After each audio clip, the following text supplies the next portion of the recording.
The song came on the radio this morning, the one I hadn't heard in years and years.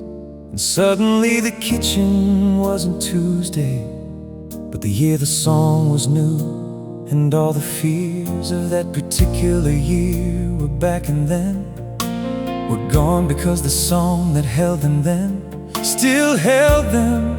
But it learned in all the years between to hold them differently. And when I listened, I felt lighter, not heavier. The song on the radio is the random miracle. The song on the radio is the unhoped for. The song on the radio is the particular gift of the frequency that opens the door of the year you needed back. The song on the radio found me. The song on the radio unwound me from the morning and gave back the year. The song on the radio, I hear it differently now than I heard it then.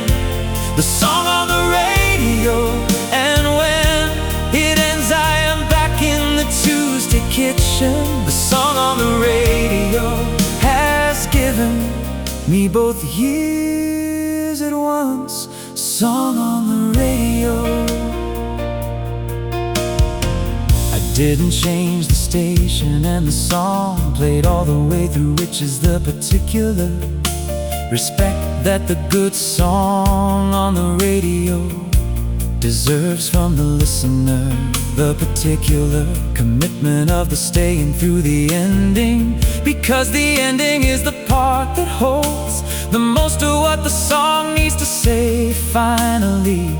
And the ending is the part that the song unfolds in the last verse. The song on the radio is the random miracle. The song on the radio is the unhoped for. The song on the radio is the particular gift of the frequency that opens the door of the year you needed back. The song on the radio found me. The song on the radio unwound me from the morning and gave back the year. The song on the radio, I hear it differently now than I heard it then. The song on the radio, and when it ends I am back in the Tuesday kitchen. The song on the radio has given me both years at once. Song on the radio. Leave the radio on today. Leave it on and let the songs arrive. Leave the radio on and let it say what the algorithm hasn't learned to contrive, to give you the song on the radio found me. The song on the radio unwound me from the morning and gave back the year. Oh, the song on the radio, I hear it differently now than I heard it then. The song on the radio, and when it ends I am back in the Tuesday kitchen.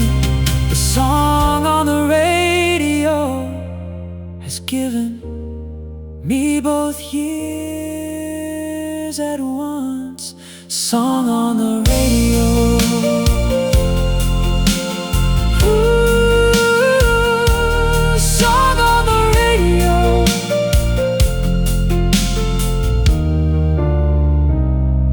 Song on the radio.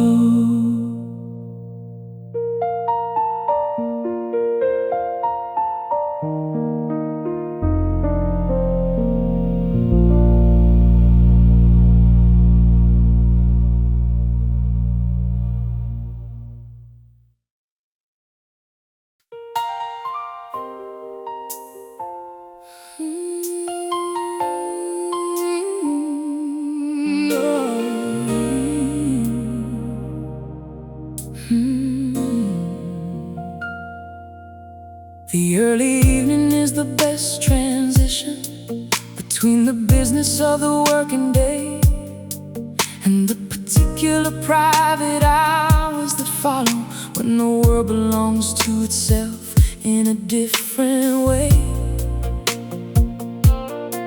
The early evening is the city changing its register from the professional to the real, and the people on the streets are walking differently towards something that the daytime couldn't reveal. The early evening is neither here nor there. The early evening is the threshold moment. The early evening has a particular care for the ones who notice it, the golden component of the space between the day and night. The early evening, 6 o'clock. The early evening, past the clock of the working day into the lighter hours. The early evening, the particular powers of the amber light on everything it touches. The early evening, no more clutches of the office on the person walking home. The early evening, you're no longer alone in the own day. Early evening, I stopped in the early evening by the river and watched the light do what the evening light does, which is to make the water into something more than water, which is what light was always doing underneath our noticing. And the early evening gave me back the sense of the city as the place I chose and choose, and not the complicated recompense of the necessary. The early evening is neither here nor there. The early evening is the threshold moment. The early evening has a particular care for the ones who notice it, the golden component of the space between the day and night. The early evening, 6 o'clock. The early evening, past the clock of the working day into the lighter hours. The early evening, the particular powers of the amber light on everything it touches. The early evening, no more clutches of the office on the person walking home. The early evening, you're no longer alone in the old day.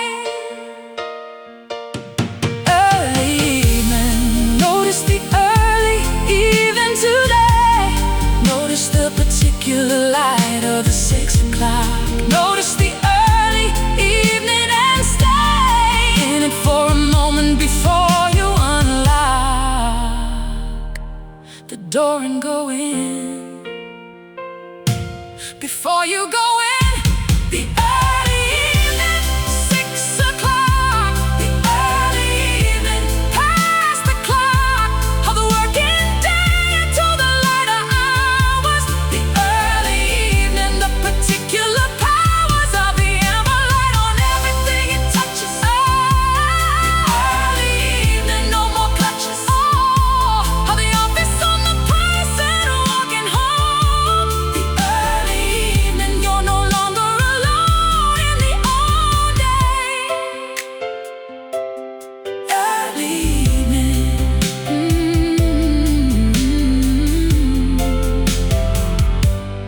early evening.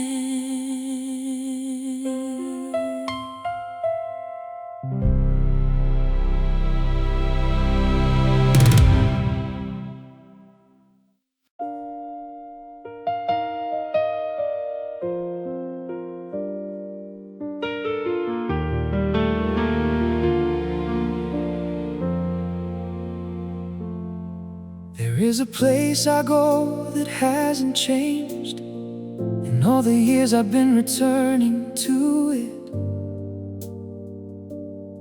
The same bench in the same particular view, and the same light on the same water through it. And everything around the place has changed, the buildings and the roads and the population, but the bench and the water and the particular light have maintained their particular configuration, as if they're waiting. The unchanged place is the rarest treasure. The unchanged place is the proof that some things last. The unchanged place provides the particular pleasure of the anchor to the personal past. The unchanged place, I come back to you. The unchanged place, I find the particular truth of the person I was when I first sat here. The unchanged place, the particular year, when everything in me was still becoming. The unchanged place and everything is humming with the continuity of this one thing.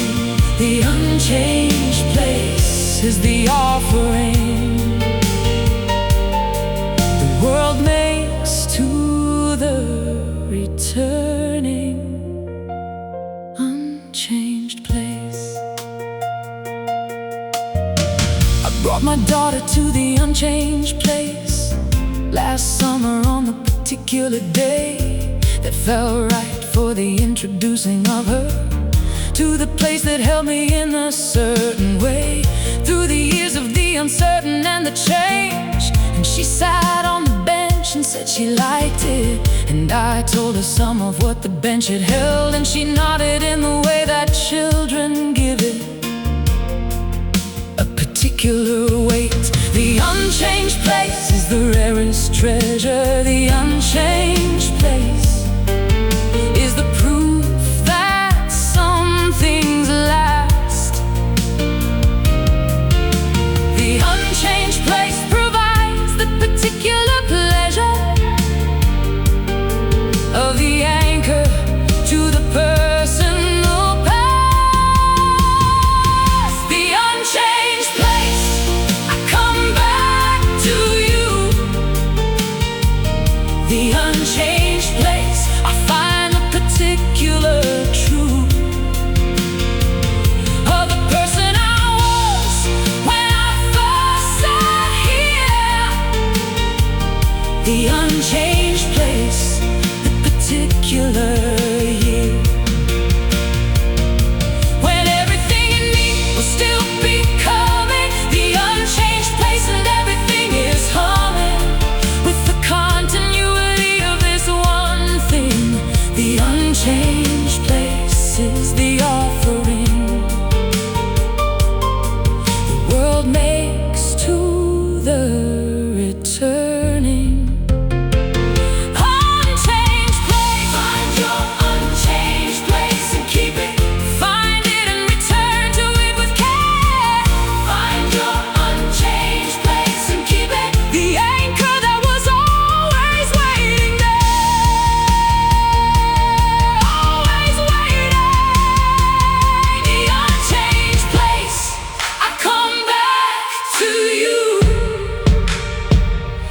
Unchanged place, I find the particular truth of the person I was when I first sat here.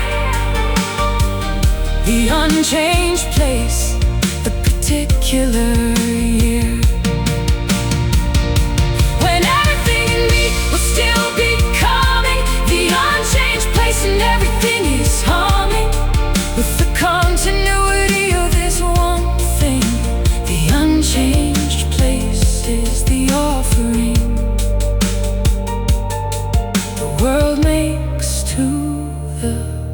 returning. Unchanged place.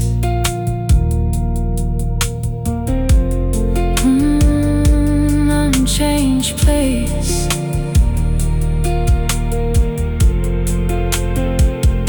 Unchanged place.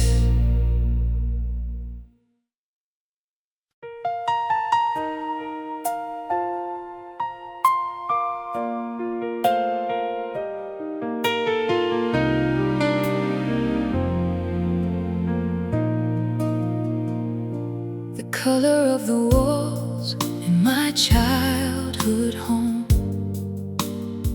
was a particular yellow I have never seen replicated in any other room. And I have looked because the color, whether or not the paint could be found, would not give back the room, the light through the curtains on the particular yellow of the morning, and the way the yellow made it certain that home was warm. The color of home is the specific color of the room where you first felt safe. The color of home is both fuller and simpler than the color on the page of any catalog. The color of home is the yellow I can't find. The color of home is the particular kind, the one that lived in the walls of the beginning. The color of home. I've been spending years looking for it in the houses since. The color of home, the evidence of the first place that the South called mine. The color of home is the bottom line of all my searching. Color of home. I painted my hallway something close to it last autumn, the nearest approximation, and stood inside the painted hallway early on a Saturday in the particular station of the morning that the yellow hallway gives, and felt the particular warmth and thought of the childhood and the yellow in the morning, and the home that the particular yellow brought back briefly. The color of home is the specific color of the room where you first felt safe. The color of home is both fuller and simpler than the color on the page of any catalog. The color of home is the yellow I can't find. The color of home is the particular kind, of one that lived in the walls of the beginning. The color of home. I've been spending years looking for it in the houses since. The color of home, the evidence of the first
river doesn't stop to question whether it should be going where it goes. The river just keeps moving through the landscape, the way the river always has a nose. No other way of being than the moving through the particular geography of now. And the river is the oldest teacher I have of the particular art of the allowing of the current. The river is not in a hurry, the river is not behind. The river moves without the worry of the schedule of the mind. The river is just being the river. The river keeps on going through the seasons. The river keeps on going without reasons, beyond the simple gravity of flowing.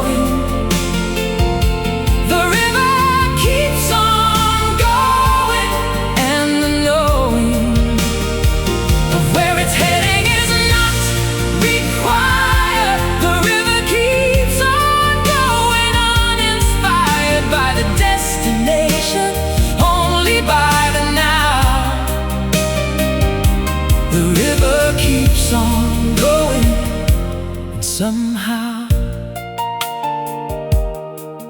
rise. The river.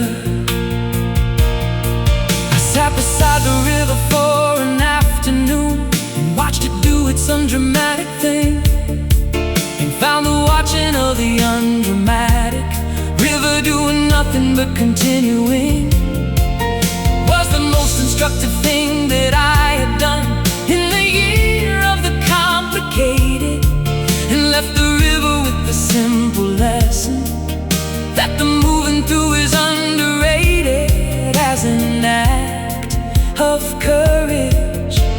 The river is not in a hurry, the river is not behind.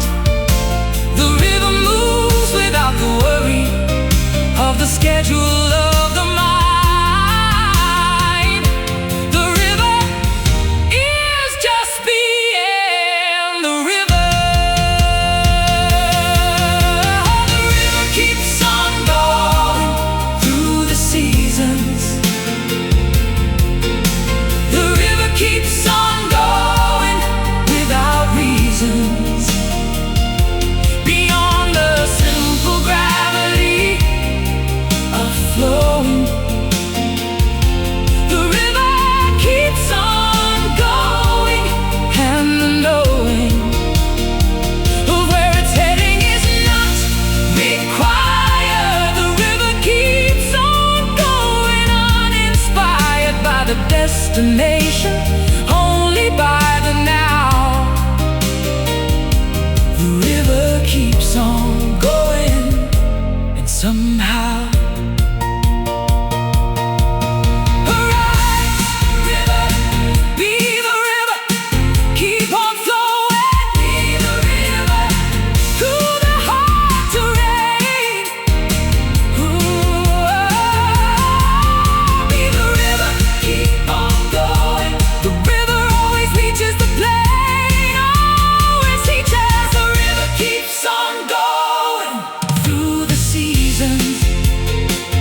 arrives.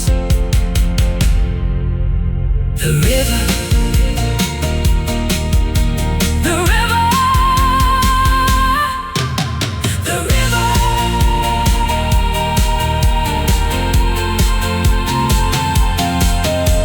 the river.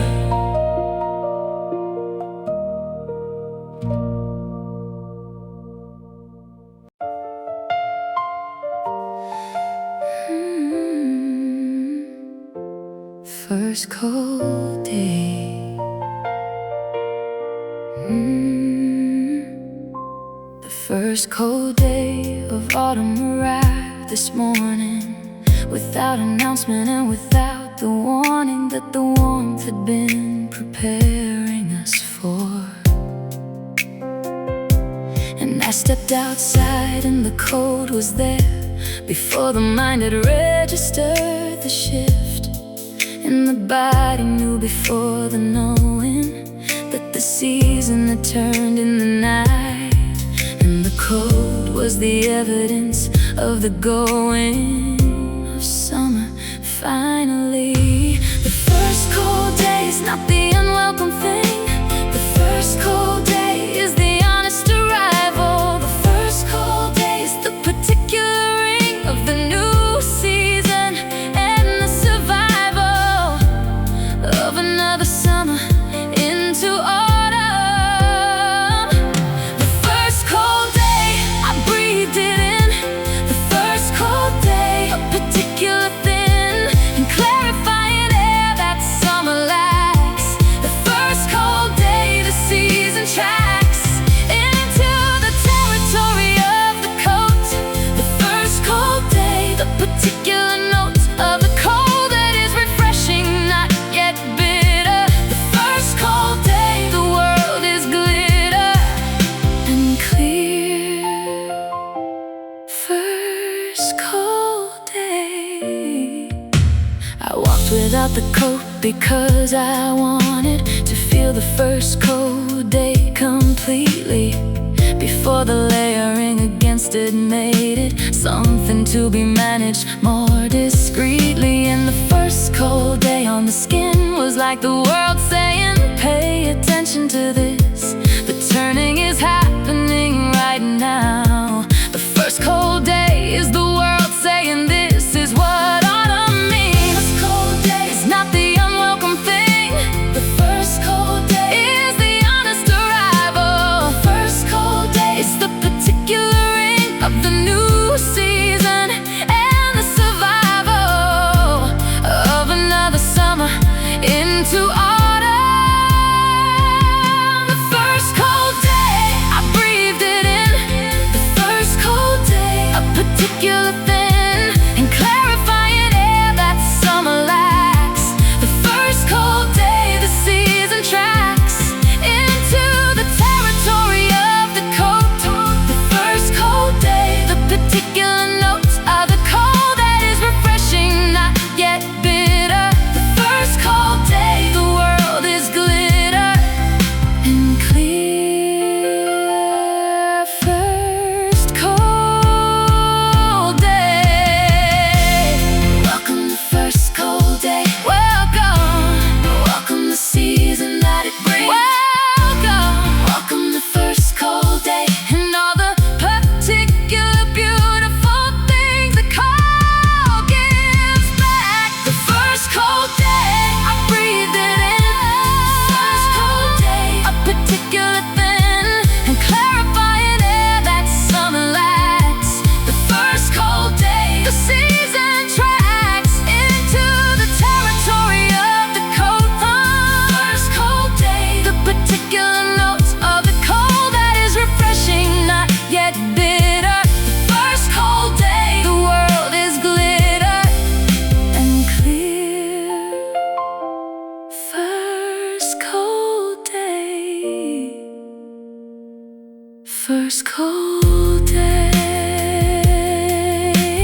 The path is worn where I walk in most, the grass worn thin in the particular line of the feet that are found the most deficient, way between the gate and the particular shrine of the garden bench and the warm path is the evidence of the years of the morning, coffee walks and the evening thinking walks, and the path records without adorning everything I've given it to hold.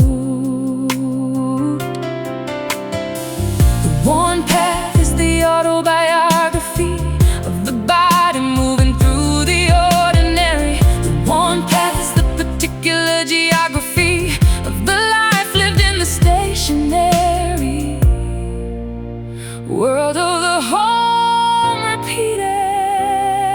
The worn path through the garden, the worn path, no pardon needed for the wearing of the ground. The worn path, the most profound evidence of the life in one place. The worn path, the particular grace of the years impressed on the earth.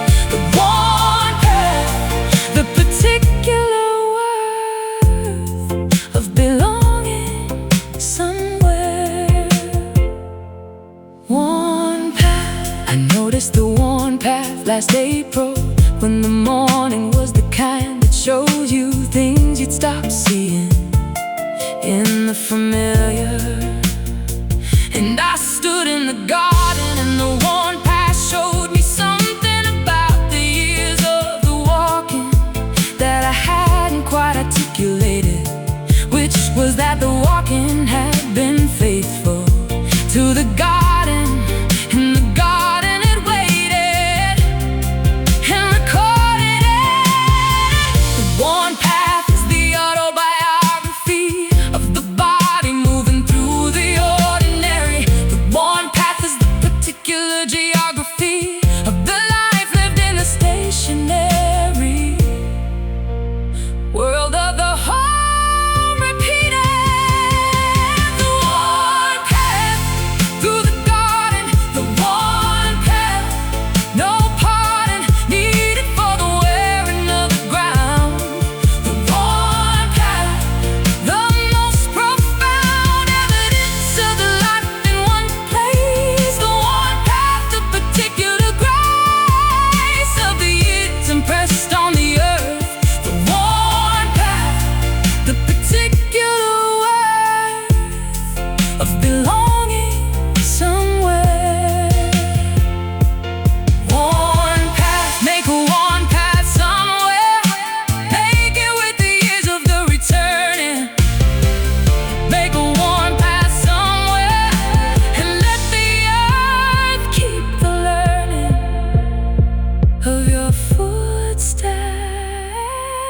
The worn path through the garden, the worn path, no pardon needed for the wearing of the ground. The worn path, the most profound evidence of the life in one place. The worn path, the particular grace of the years impressed on the earth. The worn path, the particular worth of belonging somewhere. Worn path.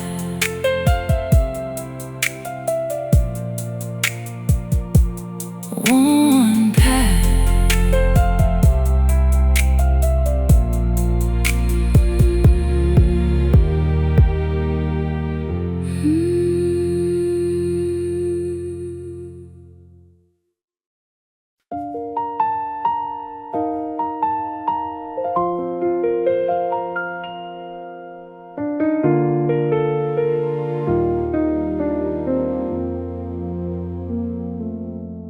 The goodnight text arrives at 10:30 from the same number every ordinary night, and the phone lights up with the particular brightness of the two words that make the dark feel right. Good night, and whatever small addition of the day's last thought or the tomorrow plan.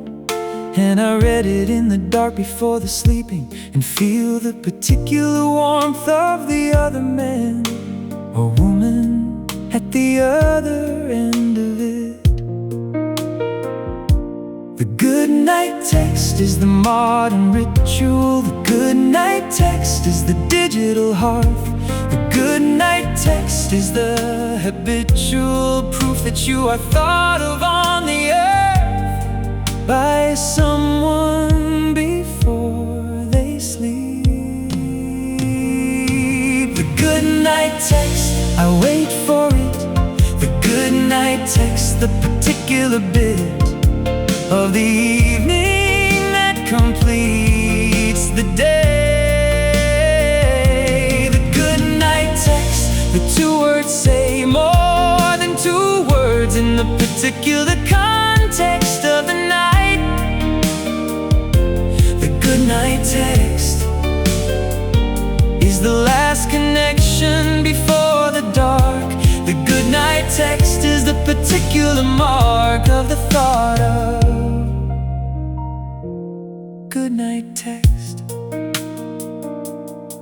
I sent a goodnight text on Christmas Eve to everyone I love simultaneously, and got them back in the particular pattern of the people in the particular family. Am I choosing the ones who text goodnight and the ones who call and the ones who don't?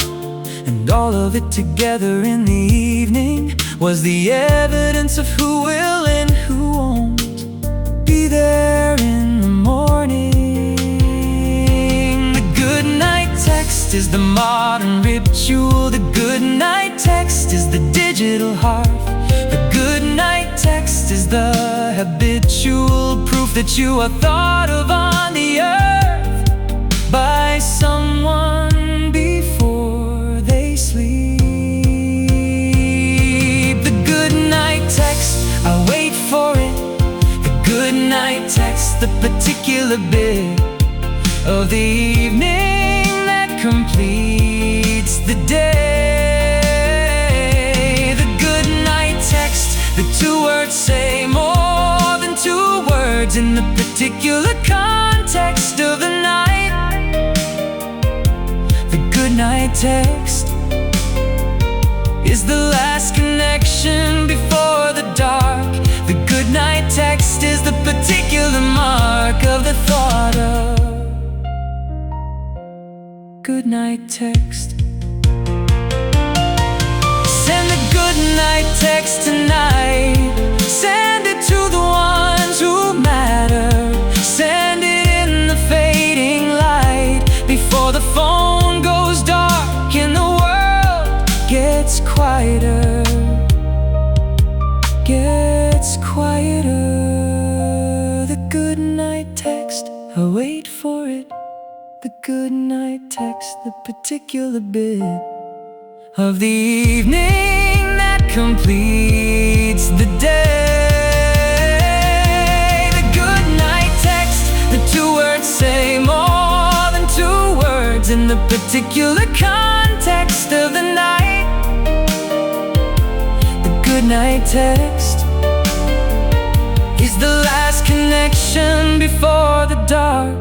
The goodnight text is the particular mark of the thought of goodnight text. Goodnight text. Goodnight text.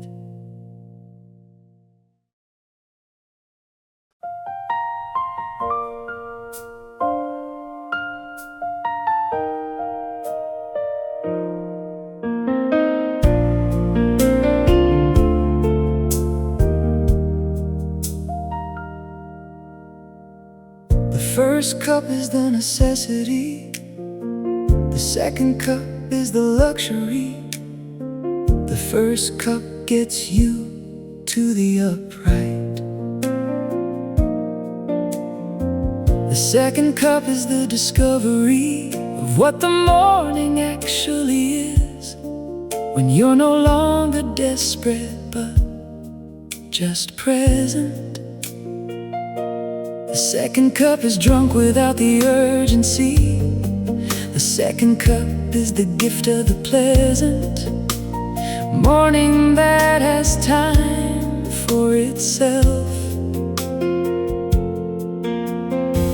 The second cup is the declaration that the morning has been generous enough. The second cup is the confirmation that you don't have to rush the good stuff of the early hours. The second cup, I'm making it. The second cup, I'm taking it to the window and the particular view. The second cup, the morning's not quite through with giving me what the morning gives. The second cup, this is how the good life lives in the small things. In the second cup, the second cup before the day speeds up into the necessary second cup.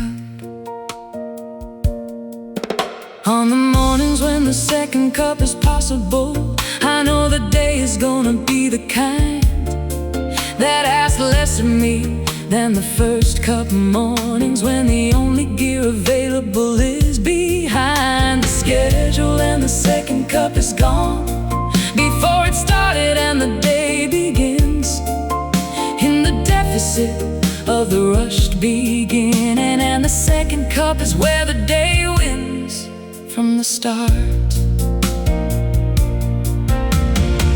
The second cup is the declaration that the morning has been generous enough. The second cup is the confirmation that you don't have to rush the good stuff of the early hours. The second cup, I'm making it.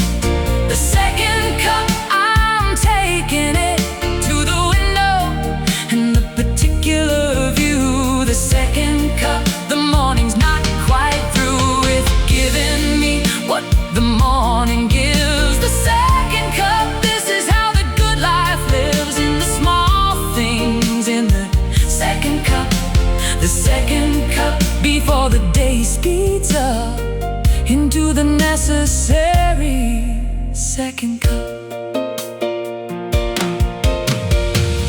Make the second cup when you can. Make it slowly and take it somewhere. Make the second cup and find the plan for the day inside the sitting there. Inside the sitting. The second cup, I'm making it. The second cup, I'm taking it to the window and the particular view. The second cup, the morning's not quite through with giving me what the morning gives. The second cup, this is how the good life lives in the small things. In the second cup, the second cup before the day speeds up into the necessary second cup.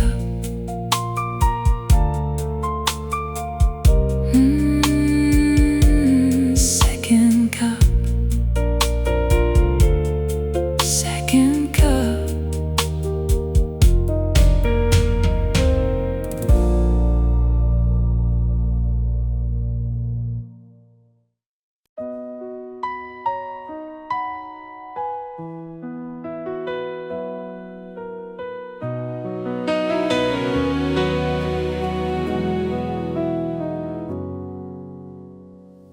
The quiet weekend is the rarest kind, the one without the social obligation, the one where the calendar is clear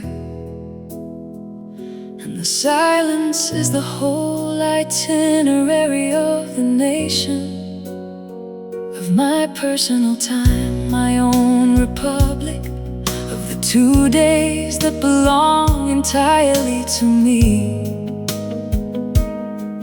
And I had it last weekend and I used it to do the things that only the quiet can see into properly. The quiet weekend is not the failure of the social or the interesting life. The quiet weekend is the particular sailor who navigates by the inner life and needs the still water to find direction. The quiet weekend, nobody calling. The quiet weekend, nothing appalling about the Saturday with nothing in it. The quiet weekend, every minute belonging to the particular nothing. The quiet weekend, the particular something that the nothing gives you when you let it. The quiet weekend, I won't forget it. This one was the best. Quiet weekend.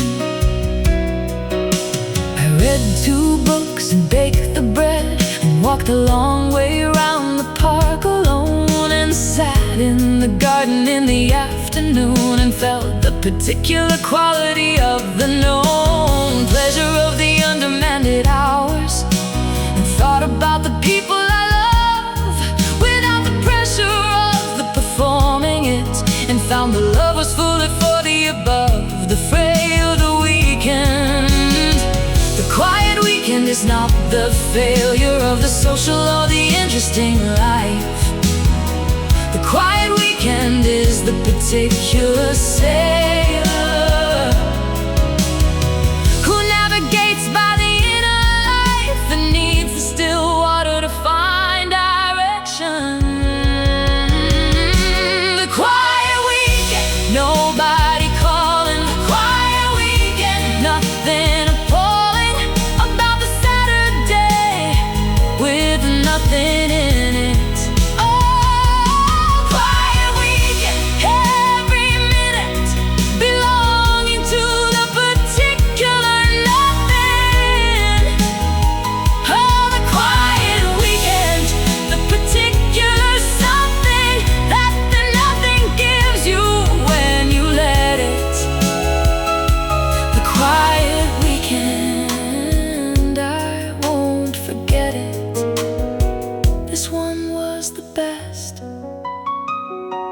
Quiet weekend, protect the quiet weekend, protect it like it matters, it does. Protect the quiet weekend. The quiet weekend is because you need it, you need it. The quiet weekend, nobody calling. The quiet weekend, nothing appalling about the Saturday with nothing in it. Oh, quiet weekend, every minute belonging to the particular nothing. The quiet weekend, the particular something that the nothing gives you when you let it. The quiet weekend, I won't forget it. This one was the best. Quiet weekend. Quiet weekend.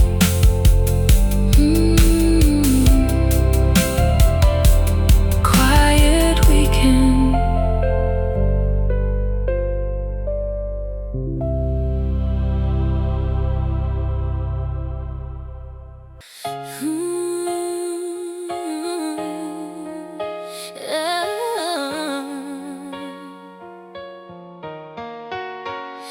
There are nights you remember with precision, every detail clear and undiminished. The smell of the room and the temperature and the conversation not quite finished. When the night ended it, and we say goodbye with the particular reluctance of the good night that doesn't want to end, but has to.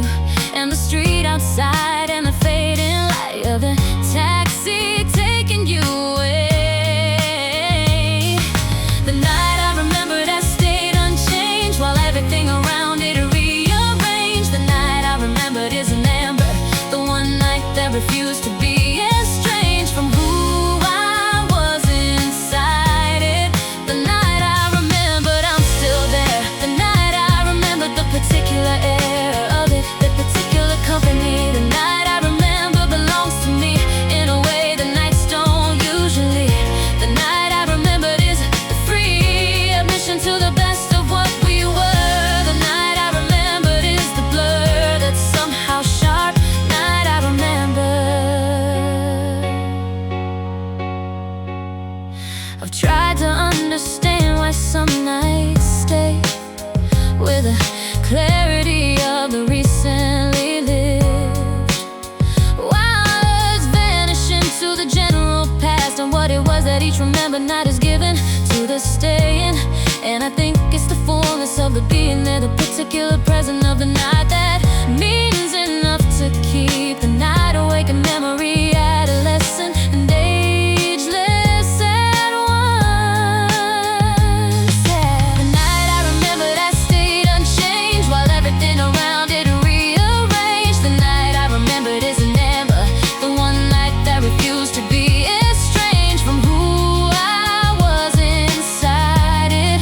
The night I remembered I'm still there. The night I remembered the particular air of it, the particular company. The night I remember belongs to me in a way the nights don't usually. The night I remembered is the free admission to the best of what we were. The night I remembered is the blur that's somehow sharp. Night I remember. Be present for your nights, be there completely while they last. The nights worth remembering are the ones where you were most fully in the vast of the moment, of the moment. The night I remembered I'm still there. The night I remember the particular air of it, the particular company. The night I remember belongs to me in a way the nights don't usually. The night I remembered is free admission to the best of what we were. The night I remembered is the blur that's somehow sharp. Night I remember. Night I remember. Night I remember.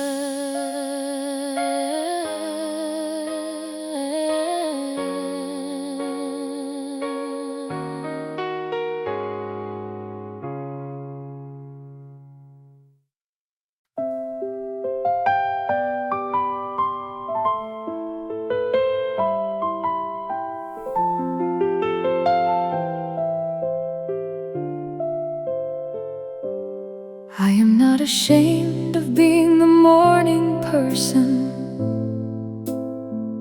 in a world that celebrates the night. How more? I love the 6 a.m. before the world has started. I love the quiet of the hour before the noise arrives and claims the day entirely.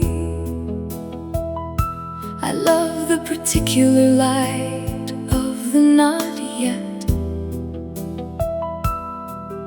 and the coffee that has no competition for the attention, and the morning has not met its first demand of me.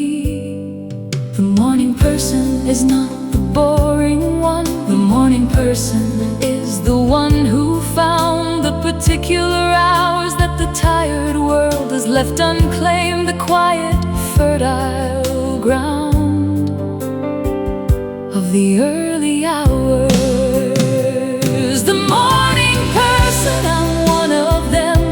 The morning person I recommend. The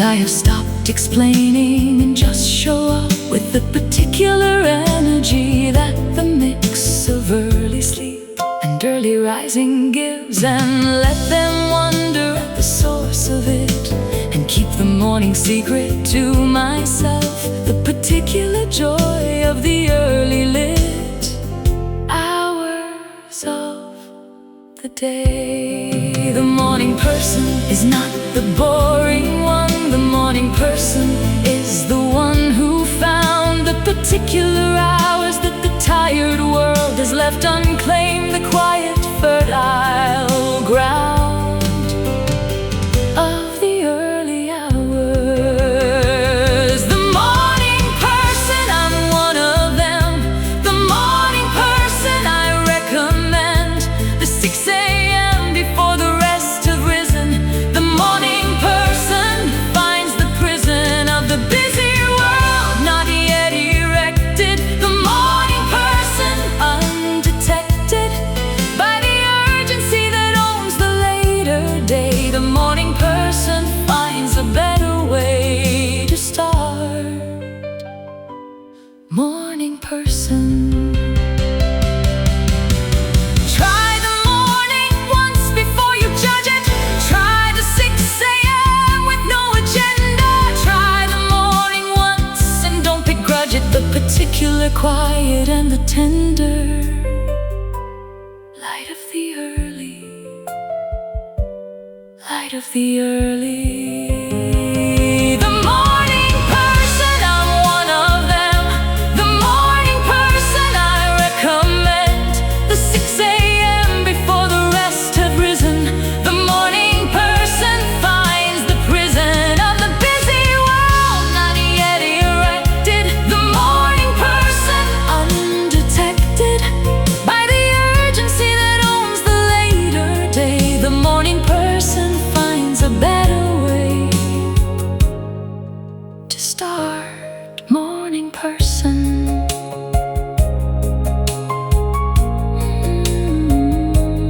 Morning person.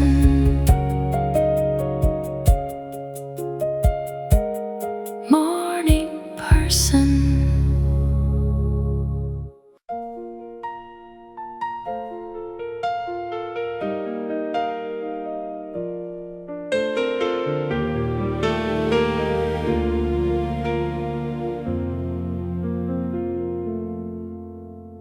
The things we share are always more than halved. The things we share somehow come back as whole. The things we share between the two of us are the things that feed the particular soul of the relationship and of the person who gives and gets in equal and unknown measure, because sharing is the mystery of how the given thing becomes more owned by both the giver and the given. The things we share are multiplied, not halved. The things we share are the inverse of subtraction. The things we share have never been divided. They've been doubled in the act of the transaction of the between. The things we share, the coffee in the morning. The things we share, the music without warning, coming through the wall from your room to mine. The things we share, the ordinary line of the day that we cross together without planning. The things we share, the undemanding presence of each other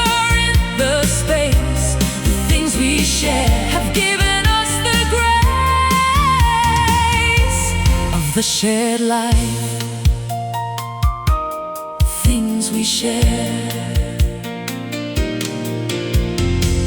I used to guard my things more carefully before I learned the joy of the given freely.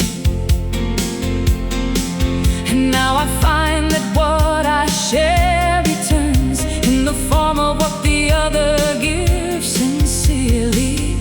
And the sharing has become the vocabulary of how I understand the love I have for all the people in the particular circle of the life I'm living, the beautiful half that sharing makes the whole. The things we share are multiplied, not halved. The things we share are the inverse of subtraction. The things we share have never been divided. They've been doubled in the act of the transaction of the between. The things we share, the coffee in the morning. The things we share, the music without warning, coming through the wall from your room to mine. The things we share, the ordinary line of the day that we cross together without planning. The things we share, the undemanding presence of each other in the space. The things we share have given us the grace of the shared life. Things we share. Share something today that you've been keeping. Share the thing you thought was only yours. Share something today, the joy of giving opens up the most surprising doors.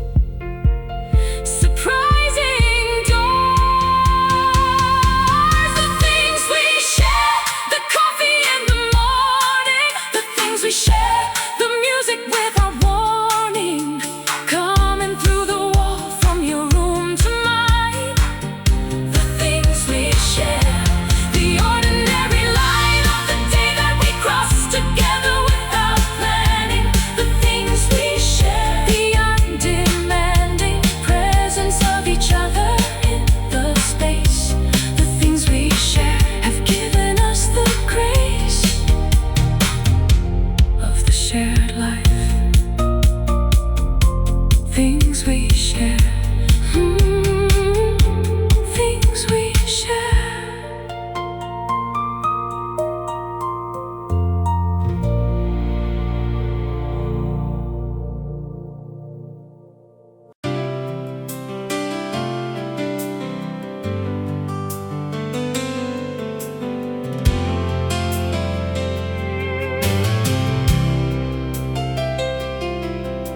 The country road has no particular urgency, no lights to catch, no horn to provoke.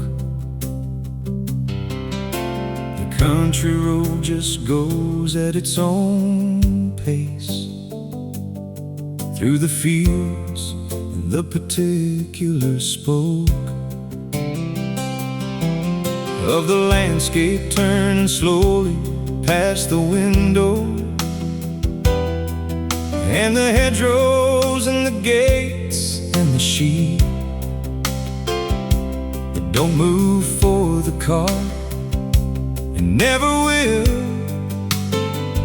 And the country road has its own kind of sleep, walking quality. The country road is the antidote. The country road is the particular note of calm that the motorway cannot provide. The country road is where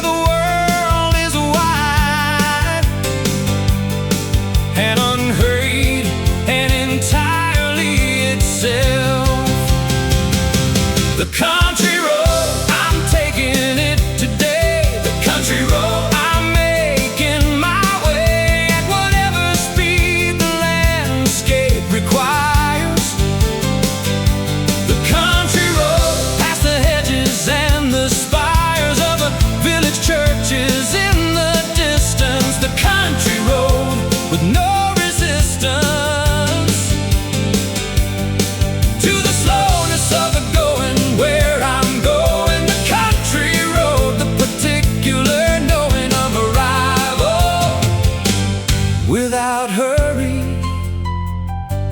Country road.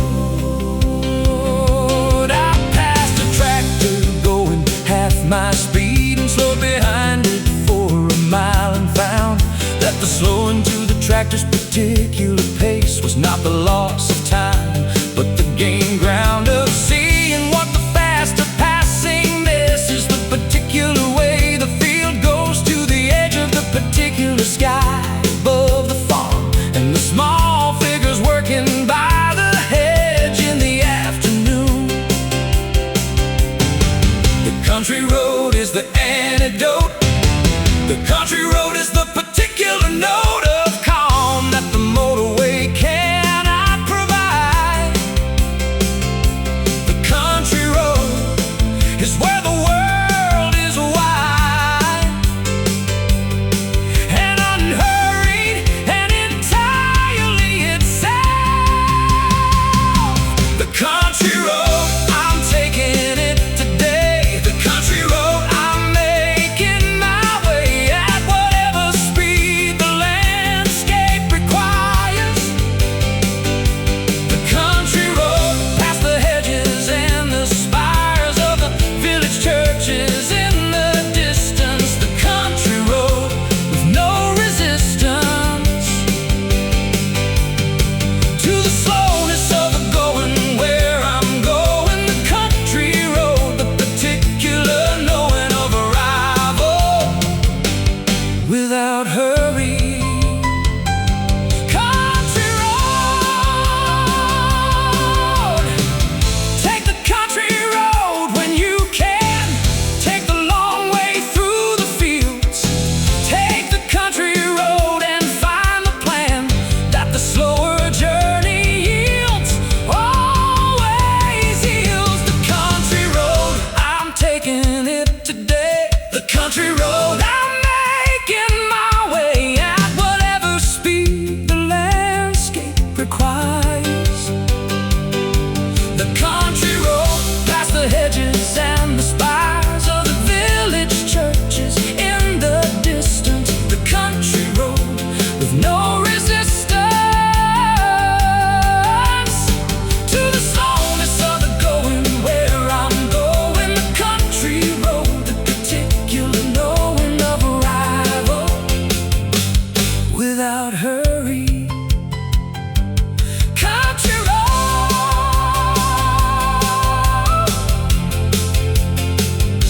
country road,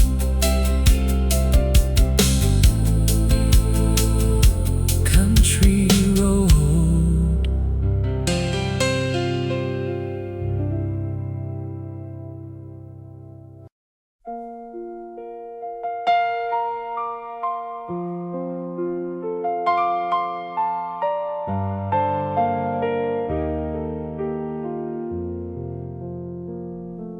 The long walk home is what I call the living of the years between the birth and the return to wherever we return to at the ending. The long walk home is everything we learn. Along the way, every street we turned on, every road we chose instead of the other. The long walk home is not a sad metaphor. It's just the walk, and we are all each other's company on it. The long walk home has the best conversations. The long walk home has the finest views. The long walk home has all the strange sensations of being somewhere and of paying dues and finding it was worth it. The long walk home, I'm still on it. The long walk home, I've always been on it since the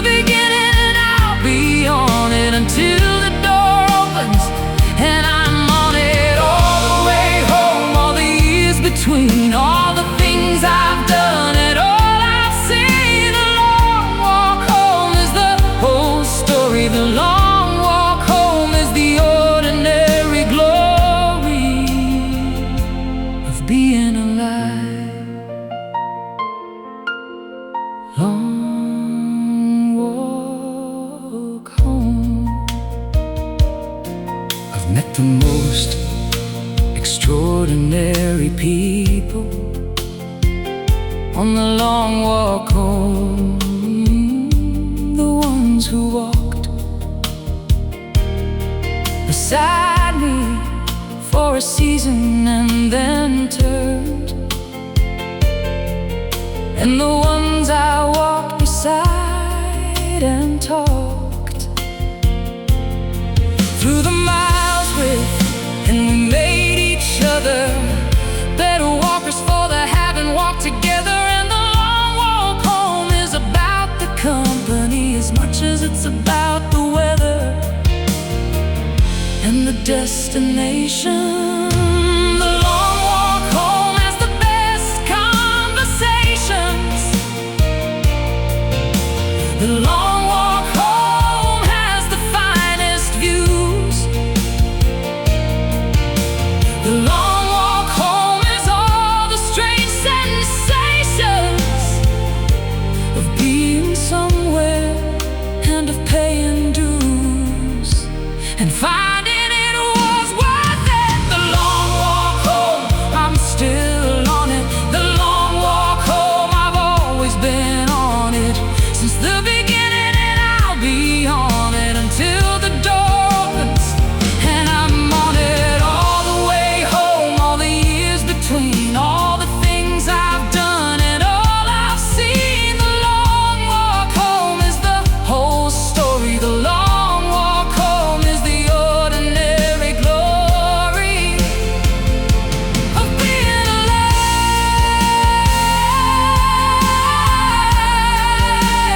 Long walk home.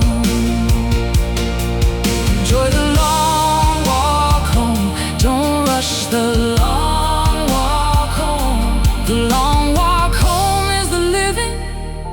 The long walk home is the giving of your presence to the walk itself. The long walk home, I'm still on it. The long walk home, I've always been on it since the beginning, and I'll be on it until the door opens. And I'm on it all the way home, all the years between, all the things I've done and all I've seen. The long walk home is the whole story. The long walk home is the ordinary glory of being alive. Long walk home. Long walk home.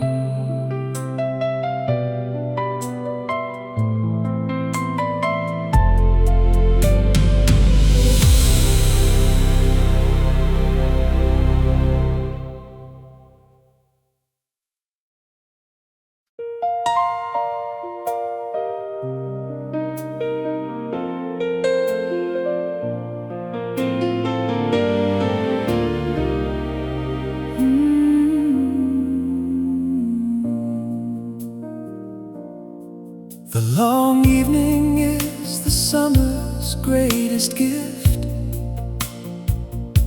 The light that stays until 9 or 10 and fills the hours after the working day with more than you expected from the wind. Getting home and finding daylight still available and generous and wide. The long evening is the world saying here there's more to life than you had been supplied within the shorter days. The long evening is the extra life. The long evening is the bonus hours. The long evening cuts through all the strife of winter's early dark with sun. summer's powers, a light beyond the ordinary clock. The long evening, I'm not wasting it. The long evening, I'm not hastening it into the night before the light is done. The long evening, I'm going to run or walk or sit in the garden or talk. The long evening, I'm gonna unlock every hour the daylight gives to me.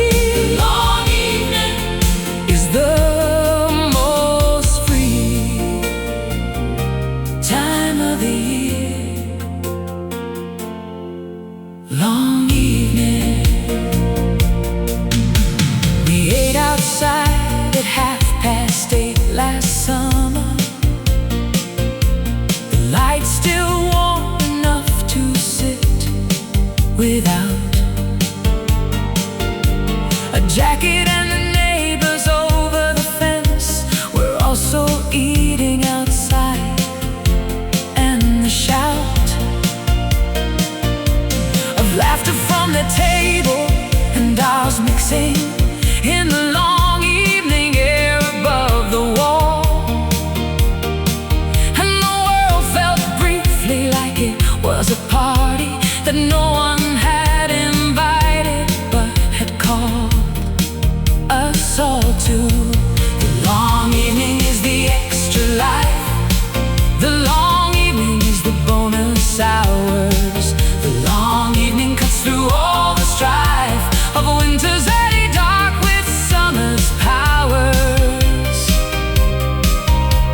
of light beyond the ordinary clock. The long evening, I'm not wasting it. The long evening, I'm not hasting it into the night before the light is done. The long evening, I'm going to run or walk or sit in the garden or talk. The long evening, I'm going to unlock every hour the daylight gives to me. The long evening is the most free time of the year. Long evening. Use the long evening while you have it. Use every hour the summer gives. Use the long evening and inhabit the fullest version of the way the long light leaves. The long light lives. The long evening, I'm not wasting it. The long evening, I'm not hasting it into the night before the light is done. The long evening, I'm going to run or walk or sit in the garden or talk. The long evening, I'm going to unlock every hour the daylight gives to me. The long evening is the most free time of the year. Long evening, long evening, long evening, long evening.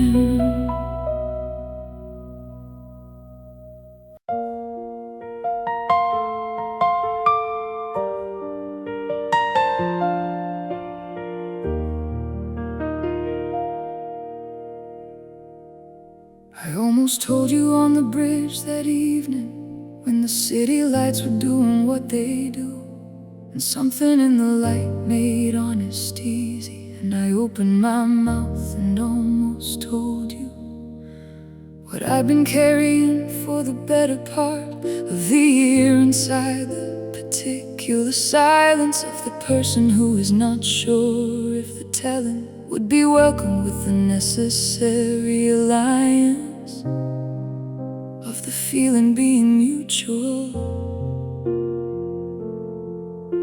The almost told you lives in the almost. The almost told you is the door not open. The almost told you's the particular ghost of the thing that could have been if hope had found the courage just a second sooner. Almost told you on the bridge that night. Almost told you in the fading light. Almost told you what you might have known. Almost told you, almost made it shown. The particular thing I've been keeping. Almost told you while the city's sleeping. Almost told you, and the almost stays. Almost told you through the subsequent days and months and years. Almost told you. I wonder sometimes what the telling would have changed or not changed in the years that followed, and whether the not telling made the friendship richer for the particular that was swallowed, or whether the telling would have made it more. And I will never know, because the bridge that evening held the almost, and I walked back from it without the privilege of the knowing. The almost told you lives in the almost. The almost told you is the door not open. The almost told you's the particular ghost of the thing that could have been if hope had found the courage just a second sooner.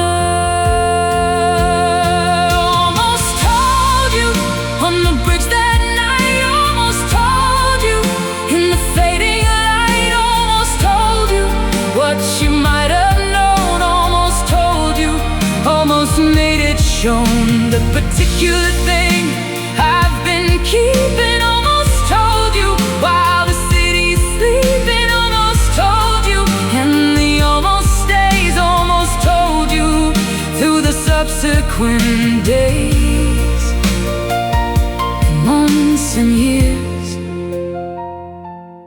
Almost told you. Don't let the almost be your story. Don't let the bridge hold the unsaid. Don't let the almost be the glory of the thing you left inside your head. Inside your head. Almost told you on the bridge that night. Almost told you in the fading light. Almost told you what you might have known. Almost told you, almost made it shown. The particular thing I've been keeping. Almost told you while the city's sleeping. Almost told you, and the almost stays. Almost told you through the subsequent days and months and years. Almost told you. Almost told you.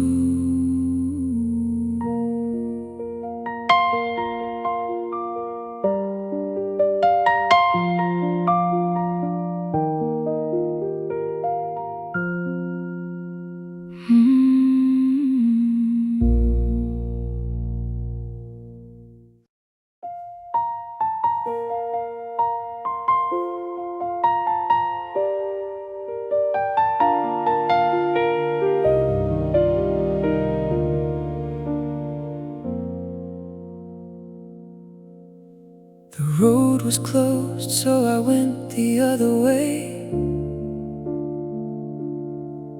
Through the village I had never driven through, and found the bakery and the bookshop and the river with the particular view of the hills behind it in the morning that I would never have been given if the road had been open and I'd kept going straight toward the day without the gift of the beautiful detour. The beautiful detour is the universe offering what the planned route couldn't show. The beautiful detour is not the worst for being unintended. It's the glow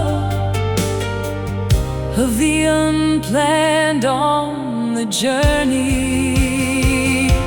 The beautiful detour, I didn't choose you. The beautiful detour, the road didn't let me take the way I planned, and so I'm through. The village and the river and the beauty that the straight road would have missed. The beautiful detour is on the list of the best things that have happened to me. The beautiful detour is the free bonus of the living. Beautiful detour. My life has been full of beautiful detours. The things I didn't plan that changed the plan. The job that fell through that led to the better.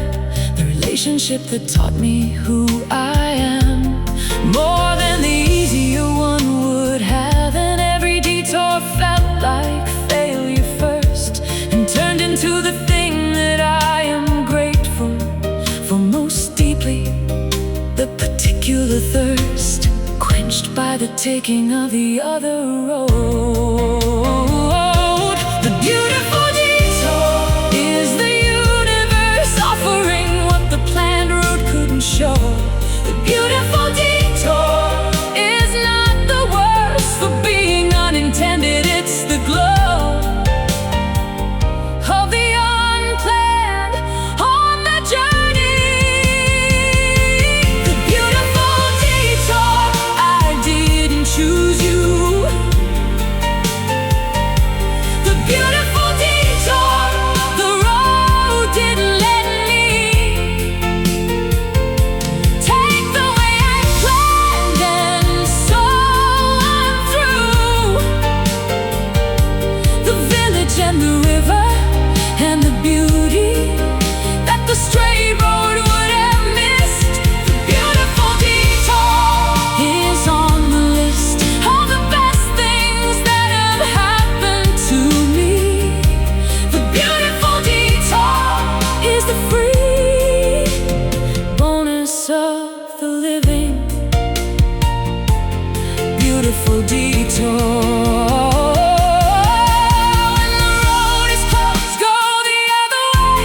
When the plan falls through, find the detour.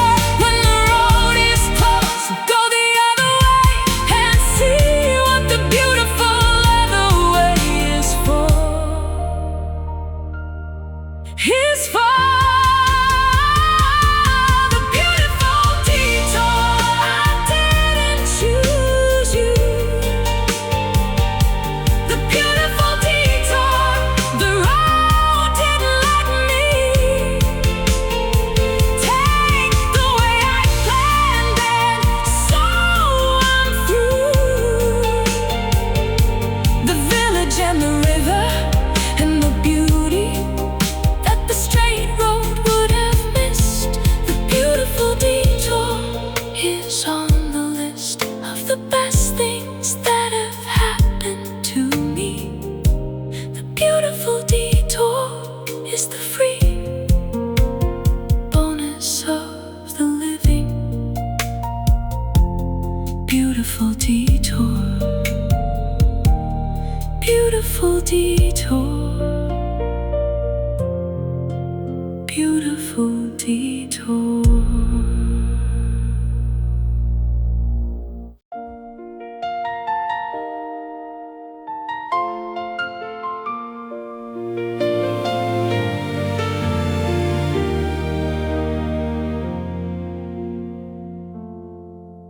Every story that has ever mattered began with someone saying the first hello.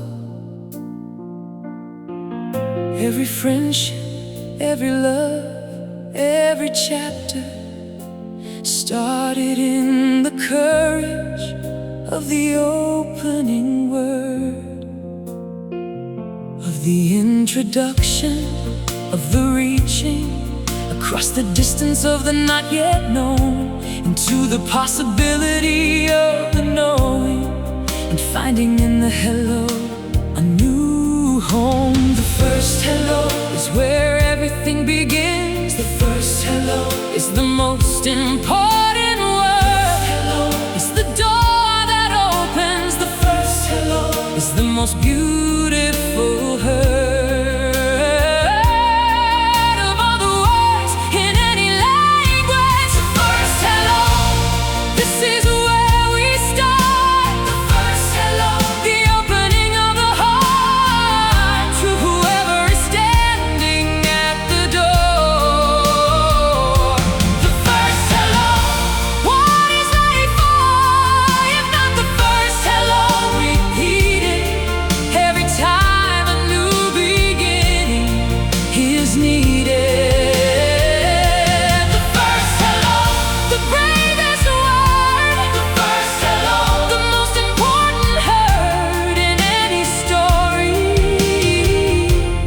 First hello. 250 songs have started with someone saying the first hello in one form or another, in the reaching across the silence to let someone know that they were seen, that they were worth the saying of something, of the opening line. And every song was a first hello to someone who needed it to know that they were fine and not alone. The first hello is where everything begins. The first hello is the most important word, is the door that opens. The first hello is the most beautiful hurt of all the words in any language. The first hello, this is where we start. The first hello, the opening of the heart to whoever is standing at the door.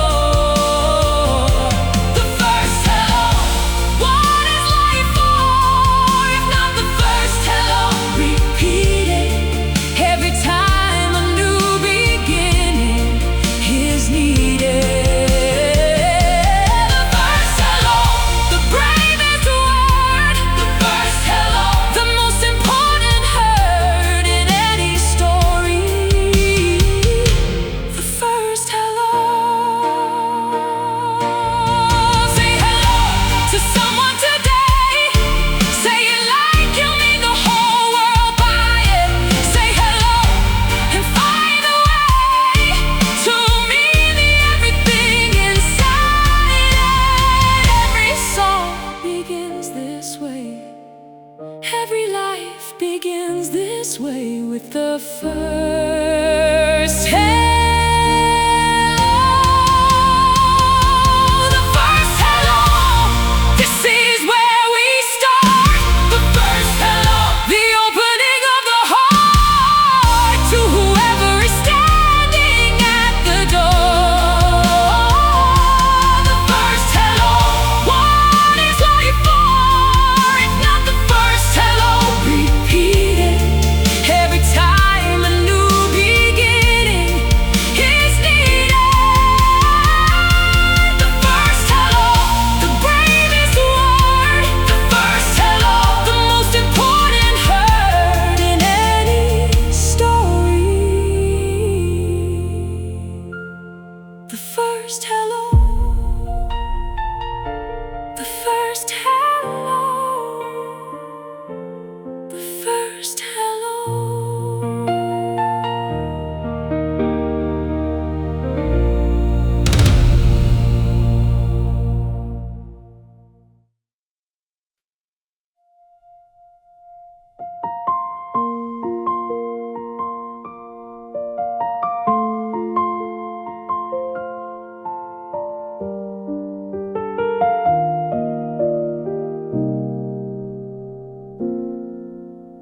We've been sitting here for 20 minutes without saying anything, and it's fine. This is the comfortable silence, the one that only comes after the time of knowing someone long enough to know that the silence needs no filling and no fear. The comfortable silence is the proof that something real has happened here between us over the years. The comfortable silence is the graduation from the conversation filling of the new. The comfortable silence is the destination of the friendship that has finally come through. The testing to the trusted. The comfortable silence, we've arrived. The comfortable silence, we have thrived past the need to always fill the space. The comfortable silence is the grace of the long acquaintance of the known. The comfortable silence is the home of the relationship that's deep enough. The comfortable silence is the stuff of real love. Comfortable silence. I measured once how long we sat without a word between us, and it was an hour.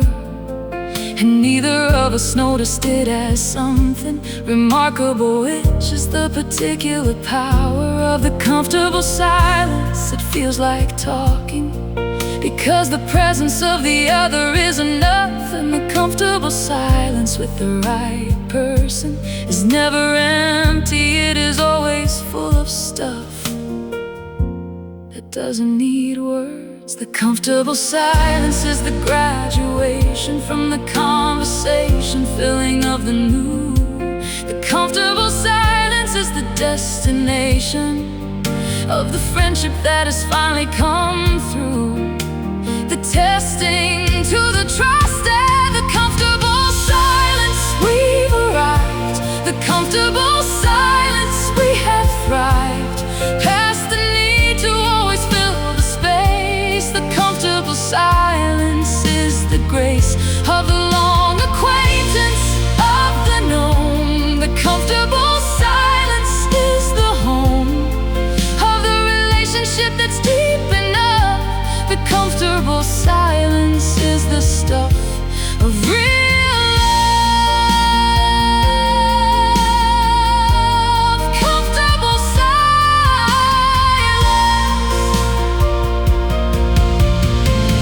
Find the person you can sit in silence with.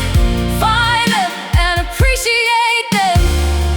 Find the comfortable silence that you live with, and know that very few have made it to that depth. To that depth. The comfortable silence, we've arrived. The comfortable silence, we have thrived past the need to always fill the space. The comfortable silence is the grace of the long acquaintance of the known. The comfortable silence is the home of the relationship that's deep enough. The comfortable silence is the stuff of real love.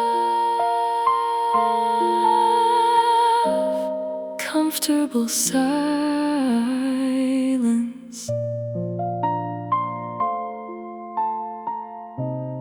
Comfortable silence.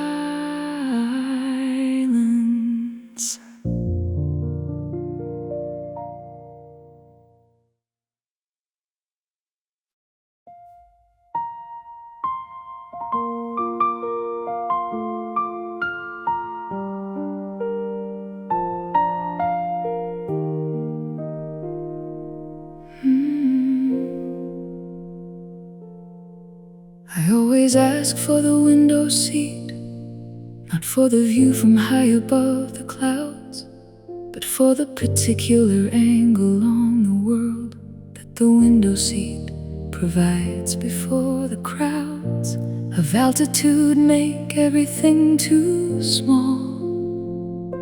The runway and the terminal and the life of the ground crew and the particular light of the early morning before the strife of travel begins. The window seat is the observer's throne. The window seat is where the world goes by. The window seat is never quite alone, because the world keeps moving in the eye of the one who chose the window. Window seat, I chose you for a reason. Window seat, whatever is the season of the journey, I wanna see it passing. Window seat, the view is everlasting, and in its variety, in its changing face. Window seat, I'm holding my small space against the world and watching everything. Window seat, the ordinary offering of seeing. Window seat, I gave my window seat up once for someone who needed it more than I could claim. A child who pressed her face against the glass for the whole flight and never quite became bored of it. And I watched from the middle with the particular contentment of the given thing, and found the middle seat that day was where the watching was most vividly driven by the child beside me. The window seat is the observer's throne. The window seat is where the world goes by. The window seat is never quite alone, because the world keeps moving in the eye of the one who chose the window. Window seat, I chose you for a reason. Window seat, whatever is the season of the journey, I wanna see it passing. Window seat, the view is everlasting, and in its variety, in its changing face. Window seat, I'm holding my small space against the world and watching everything. Window seat, the ordinary offering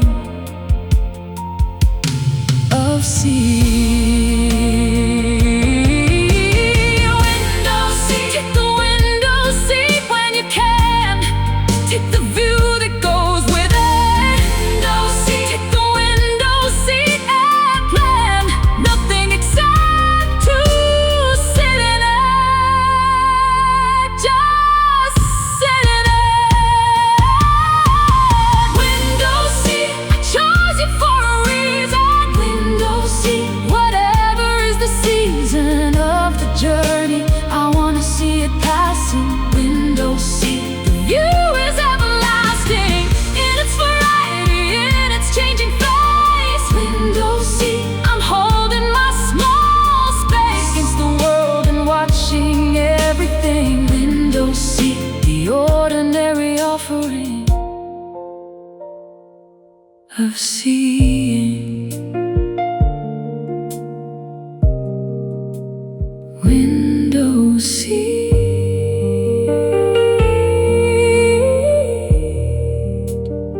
window seat.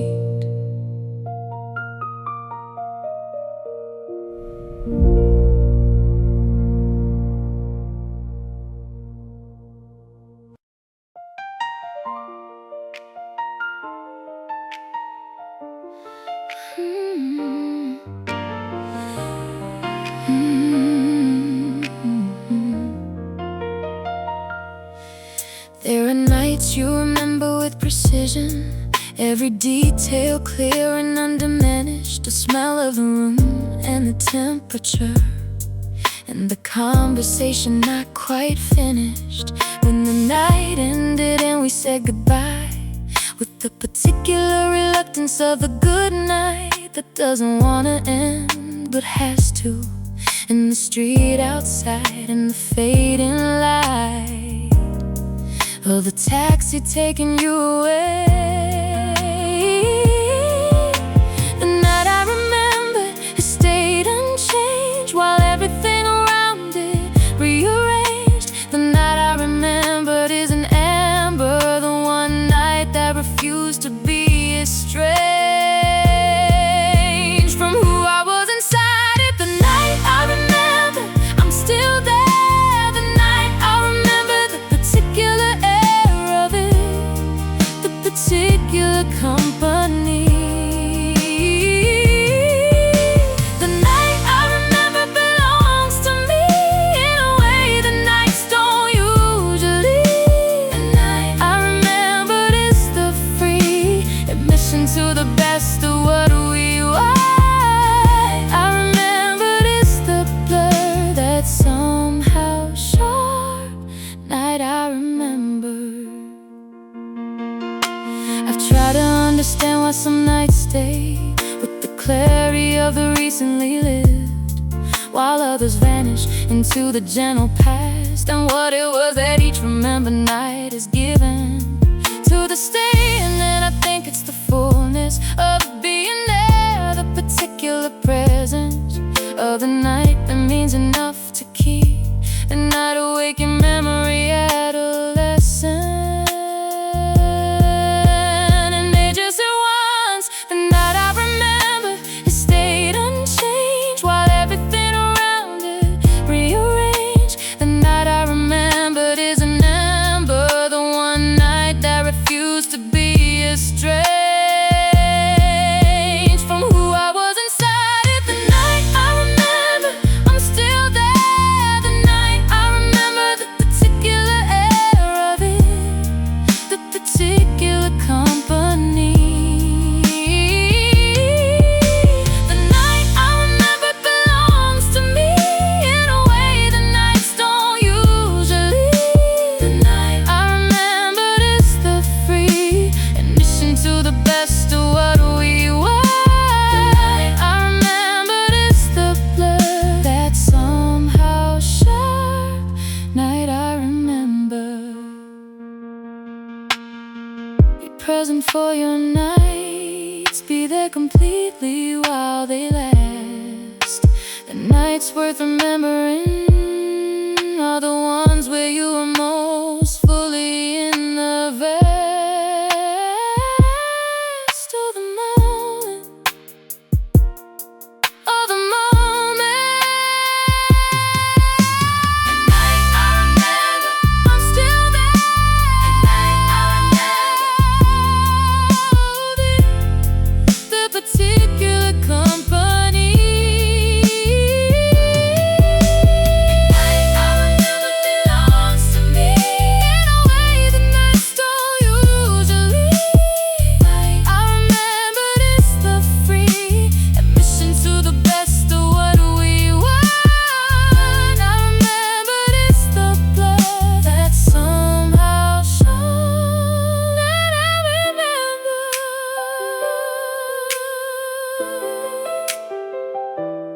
That I remember.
My father said last autumn was his favorite. didn't know it would be his last. He just said it like a general statement about the light and how the season passed. From summer into something more forgiving, from the heat into the amber afternoons. And I remember nodding without listening, and wishing I had listened to him soon. Every autumn could be the last one. Every season carries that within it. Every ordinary observation might be the last time someone means it, and we can't know which one it is. The last autumn looked like every other. The last autumn wore the same old gold. The last autumn didn't wear a warning. It just came and went and left us cold, with the knowing after the knowing that we hadn't known enough to stop and say how beautiful the last autumn was, before the last autumn had to stop being autumn. Last autumn, I walk through autumn differently now. I look at every tree like it might be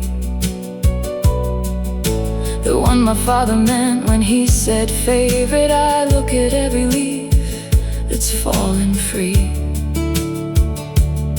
and try to see it with his eyes for a moment. The particular orange that he loved, the way the late light hit the park at 4, the way the world felt warm and safely gloved in season. Every autumn could be the last one.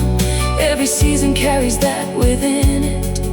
Every ordinary observation might be the last time someone means it, and we can't know which one it is. The last autumn looked like every other. The last autumn wore the same old gold. The last autumn didn't wear a warning. It just came and went and left us cold.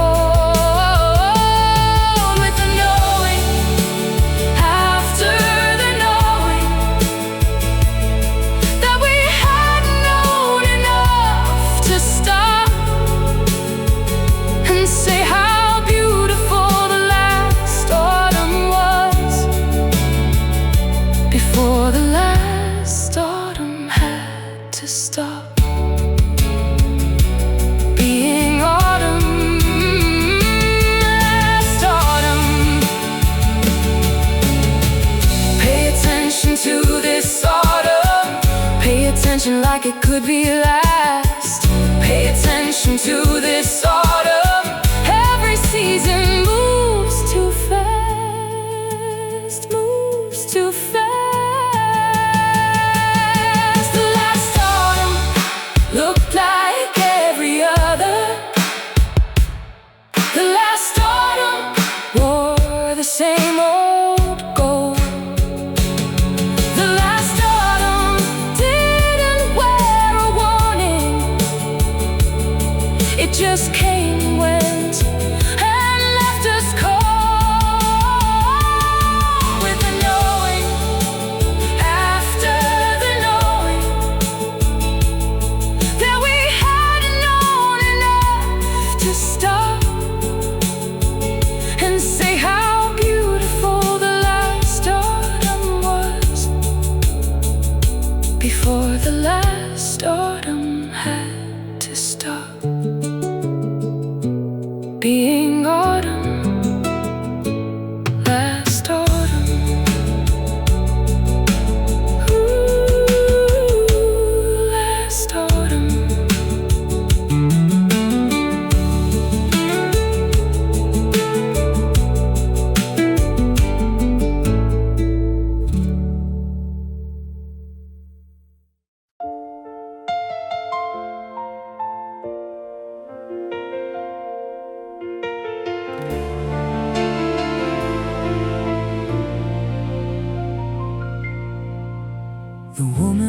platform, saw me crying, and asked if I was okay without knowing why. And when I said the briefest version of the reason, she said, "I'm sorry," and she looked me in the eye, like she actually meant it, like the sorrow was something she was willing to receive, and stood beside me until the train arrived, and said, "I hope it gets better," and took her leave. The kindness of strangers is not weak. The kindness of strangers is the peak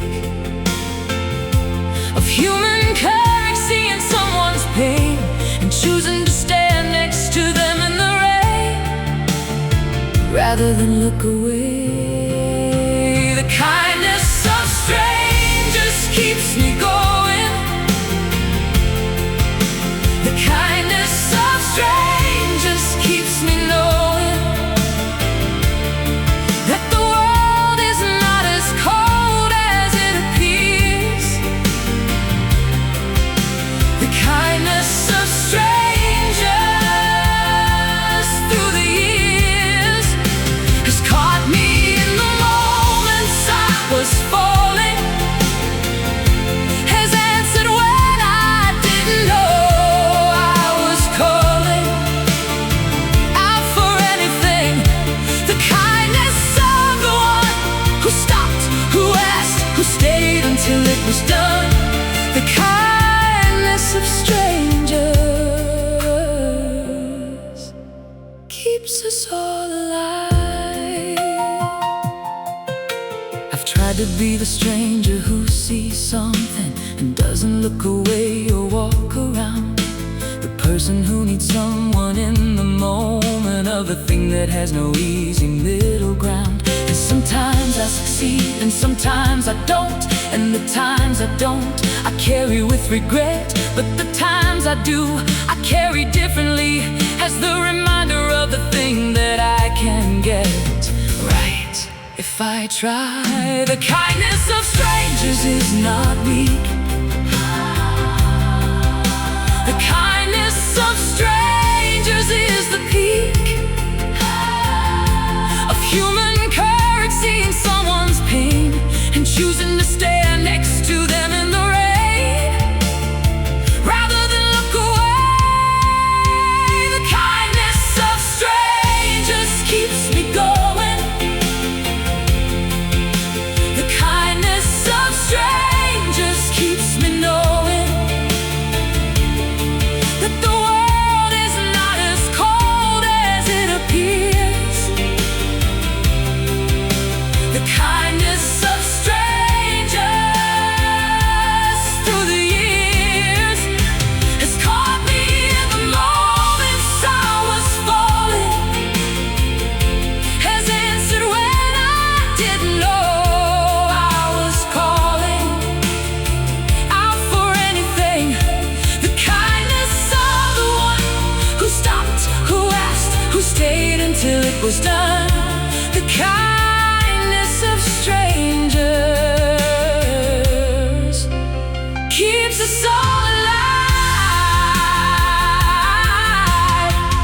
Be the kindness of a stranger today. Be the one who stops and asks if someone's okay. Be the kindness that the world is asking for. Be the kindness, be it more and more and more and more. The kindness of strangers keeps me going. The kindness of strangers keeps me knowing that the world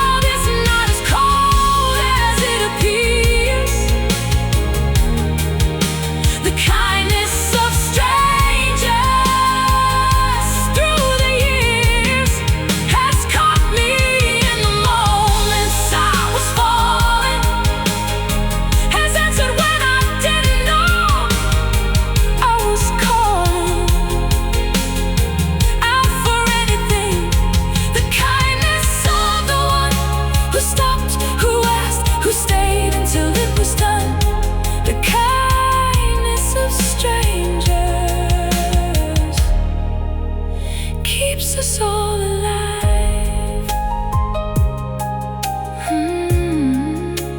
Keeps us all alive.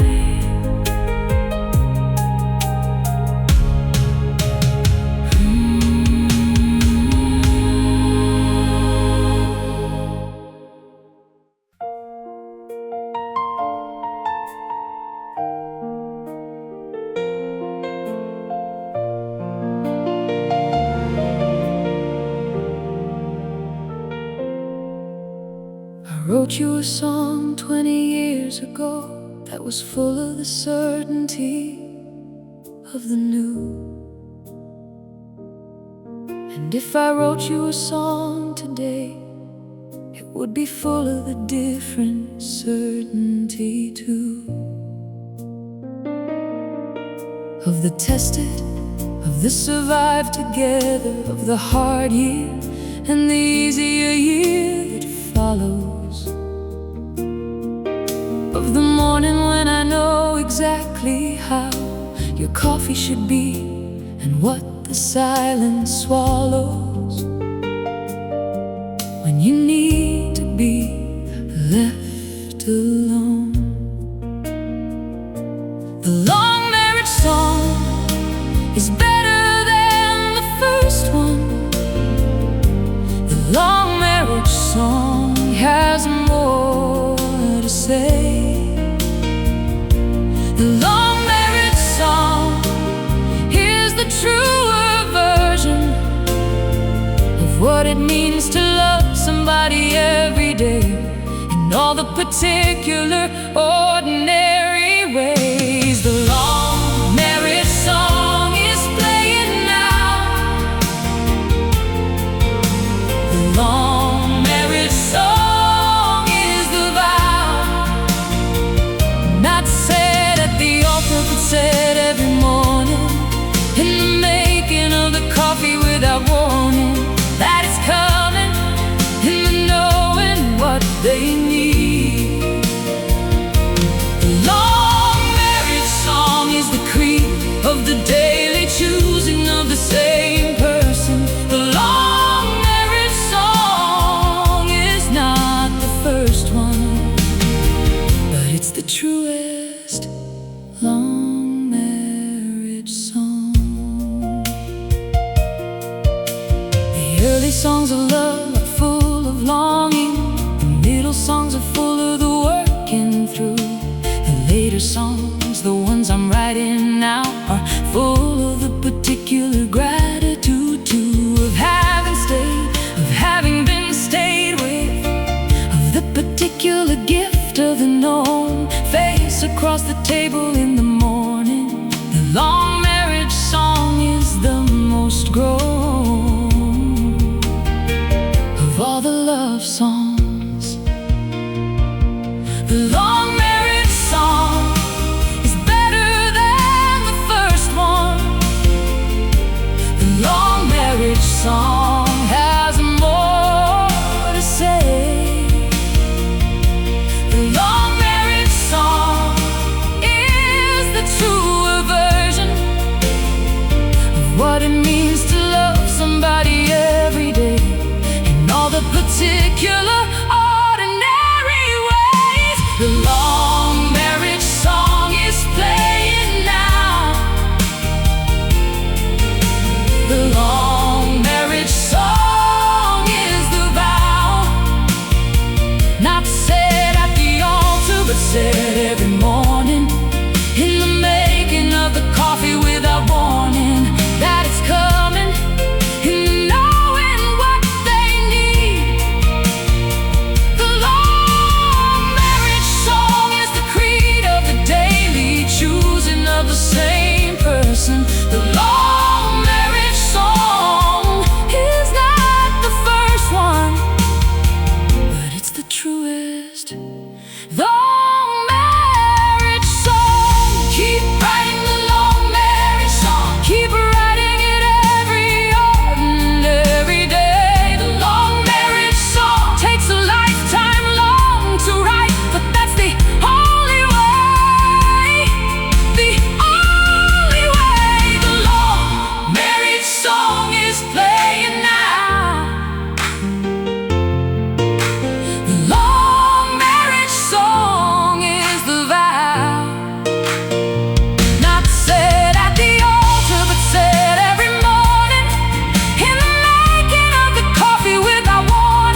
marriage song.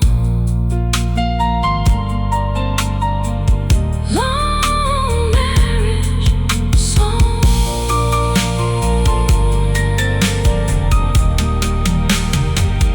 Long marriage song.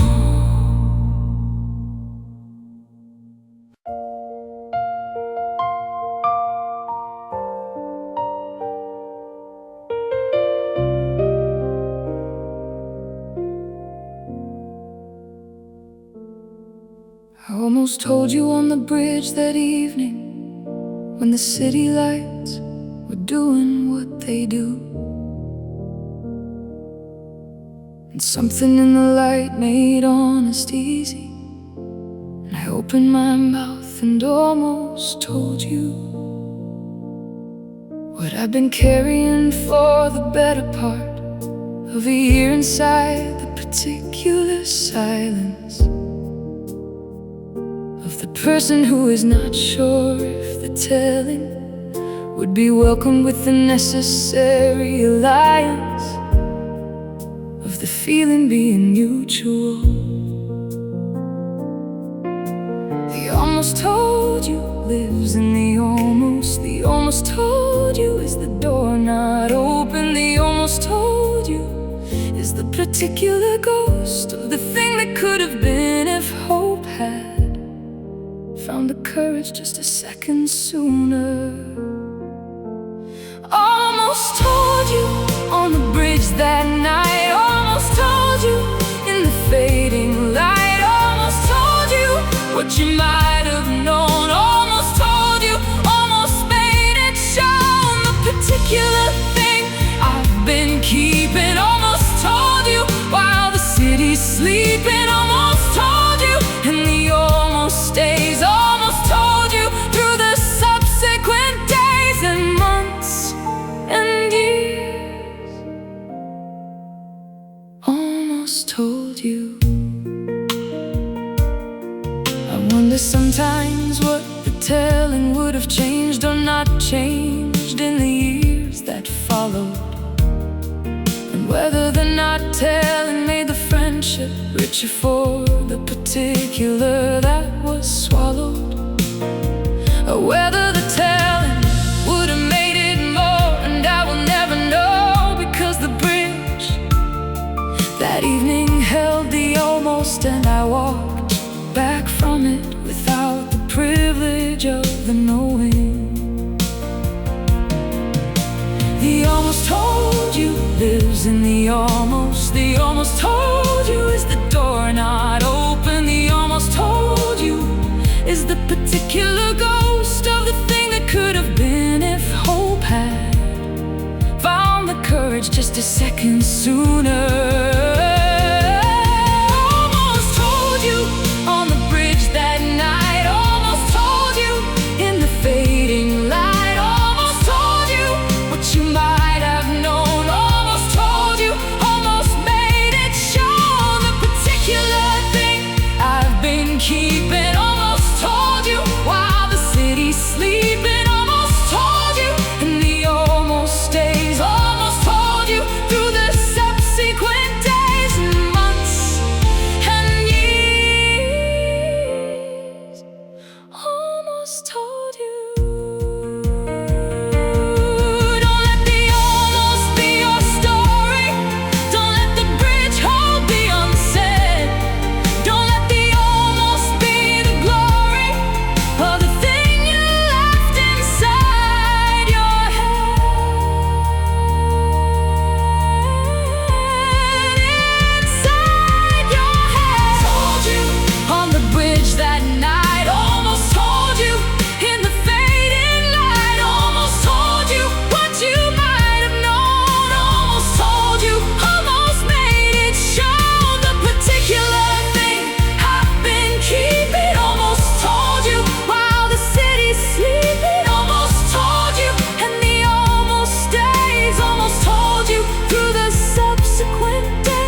courage of the ordinary is the courage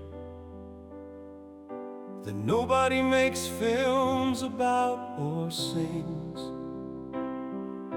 The getting up again after the setback, the continuing despite the broken wings, of the plan that didn't work the way you hoped,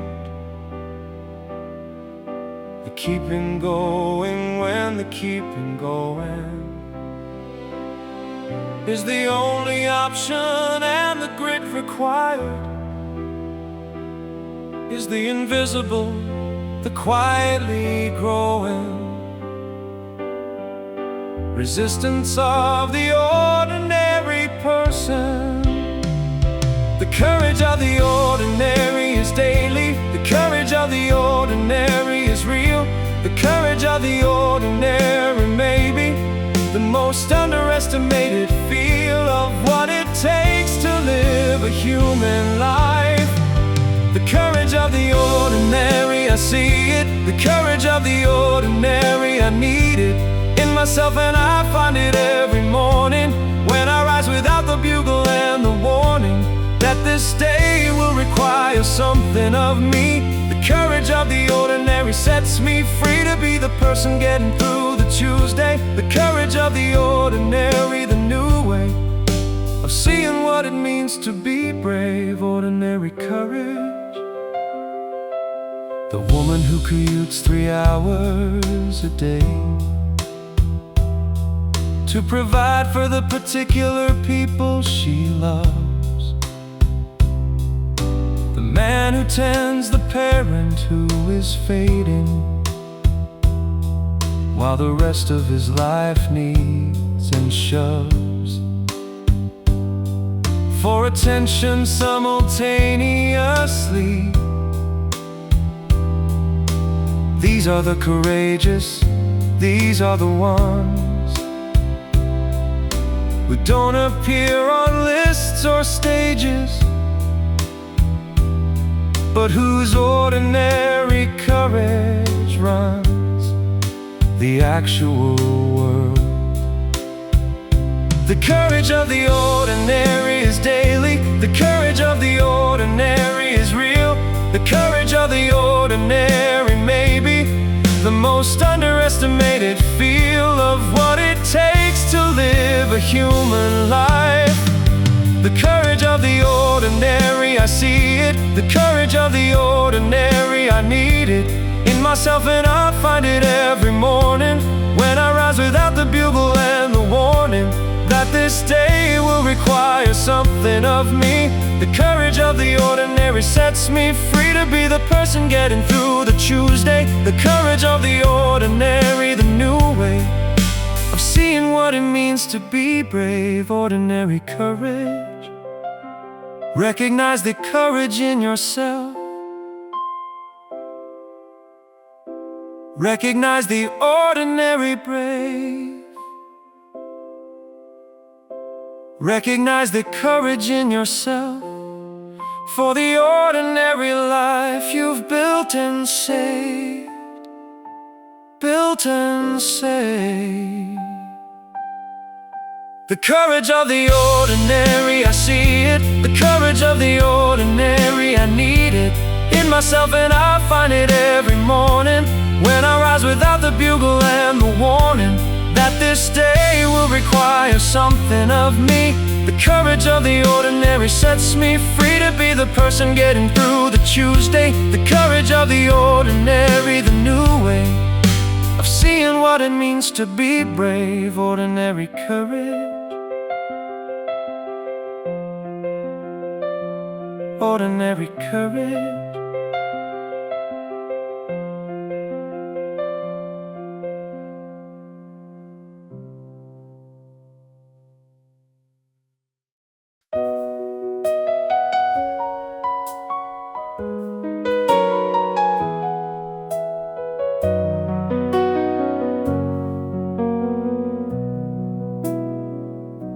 The afternoon walk is the thinking place.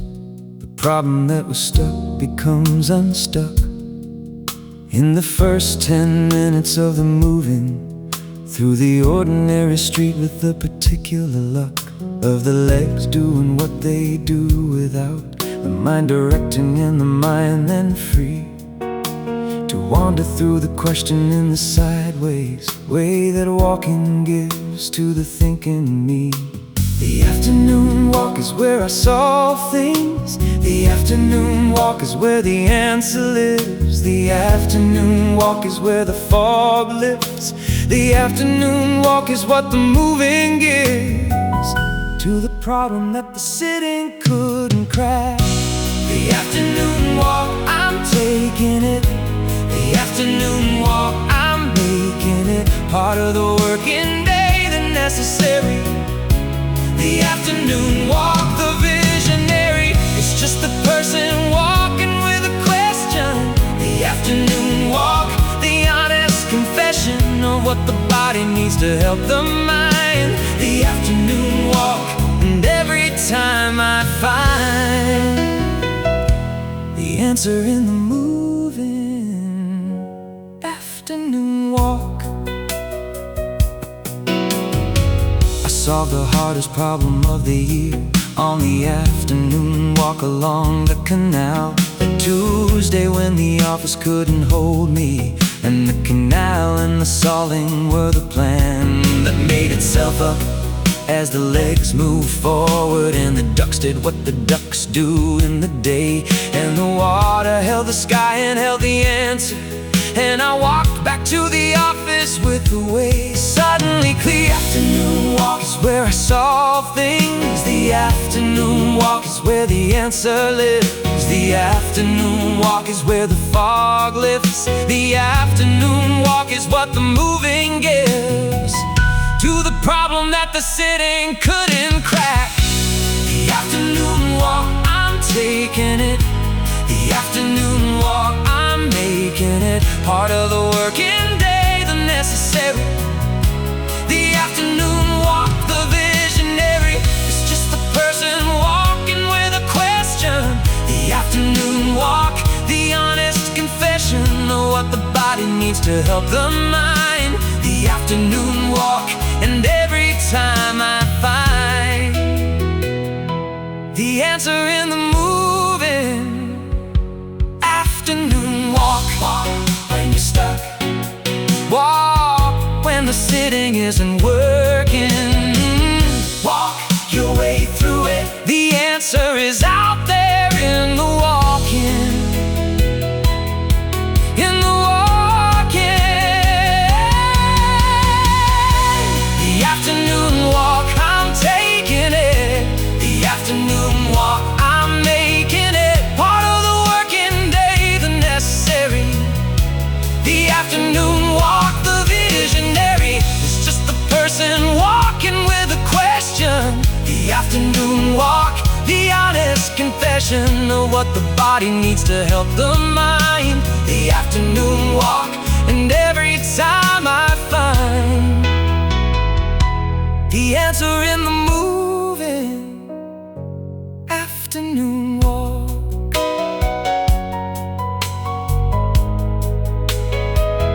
Afternoon walk.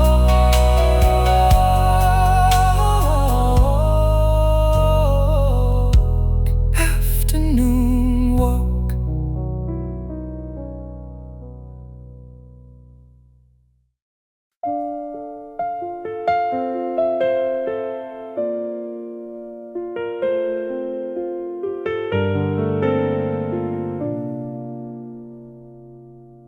The favorite chair is mine by long convention. Nobody sits in it when I'm at home.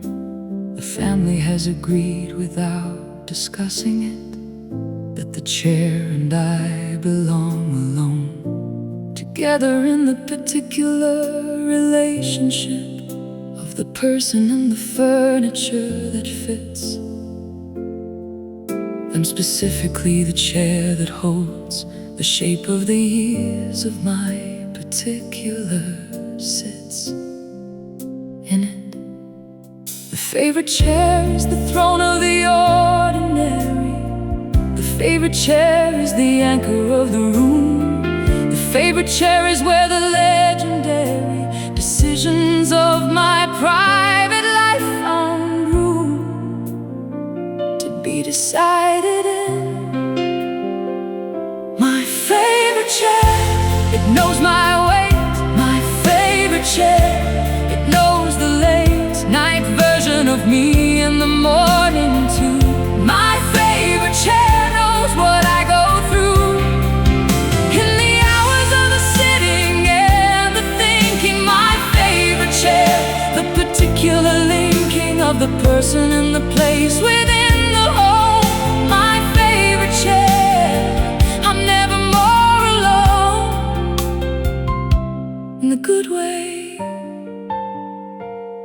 My favorite chair.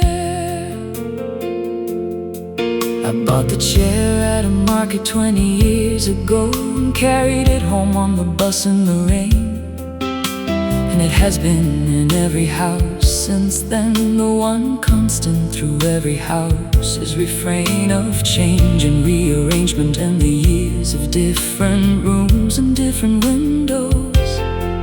And the chair sits in each room and makes the room familiar with the particular windows of its presence. The favorite chair is the throne of the ordinary. The favorite chair is the anchor of the room. The favorite chair is where the legendary decisions of my private life found room to be decided in. It knows my weight. My favorite chair, it knows the late night version of me in the morning too. My favorite chair knows what I go through in the hours of the sitting and the thinking. My favorite chair, the particular linking of the person and the place within the home. My favorite chair, I'm never more alone in the good way. My favorite chair, find your favorite chair and sit in it. Find it and protect the sitting time. Find your favorite chair and live in it. The good life fits in the confines of the fine ordinary chair. My favorite chair, it knows my weight. My favorite chair, it knows the late night version of me in the morning too. My favorite chair knows what I go through in the hours of the sitting and the thinking. My favorite chair, the particular linking of the person and the place within the whole. My favorite chair, I'm never more alone in the good way. My favorite chair,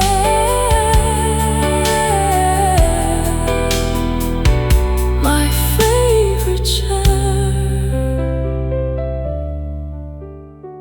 my favorite chair.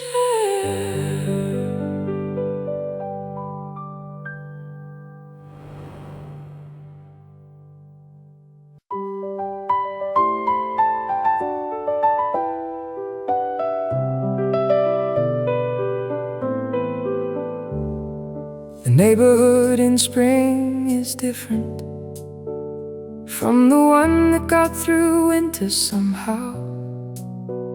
The same houses but with all the gardens doing what the gardens know by now to do when the particular signal comes from wherever the signal comes to trees and things. And suddenly the street is more than a street, and the neighborhood in spring just sings. The neighborhood in spring remembers what it's supposed to look like underneath. The neighborhood in spring has embers that become the flower and the leaf, given the right conditions. The neighborhood in spring is beautiful. The neighborhood in spring is dutiful, and it's returning and it's showing up. The neighborhood in spring fills up every garden with the evidence of the life beneath the winter's dance, and patient holding of the dormant things.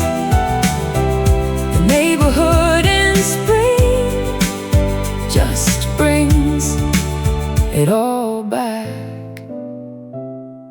Neighborhood in spring. I walked the neighborhood in spring last April, and took the long route through the unfamiliar streets, and found the spring was doing the same in every garden. The particular insistence of the season on the blooming, regardless of the address or the size. And I was moved by the democracy of spring, the way it doesn't specialize or discriminate. The neighborhood in spring remembers what it's supposed to look like underneath. The neighborhood in spring has embers that become the flower and the leaf, given the right conditions. The neighborhood in spring is beautiful. The neighborhood in spring is dutiful, and it's returning and it's showing up. The neighborhood in spring fills up every garden with the evidence of the life beneath the winter's dance, and patient holding of the dormant things. The neighborhood in spring just brings it all back. Neighborhood in spring. Walk the neighborhood in spring. Walk it slowly and pay attention. Walk the neighborhood in spring, and find what the season has no intention of keeping to itself. Of keeping to itself. The spring is beautiful. The neighborhood in spring is dutiful, and it's returning and it's showing up. The neighborhood in spring fills up every garden with the evidence of the life beneath the winter's dance, and patient holding of the dormant things. The neighborhood in spring just brings it all back. Neighborhood in spring. Neighborhood in spring.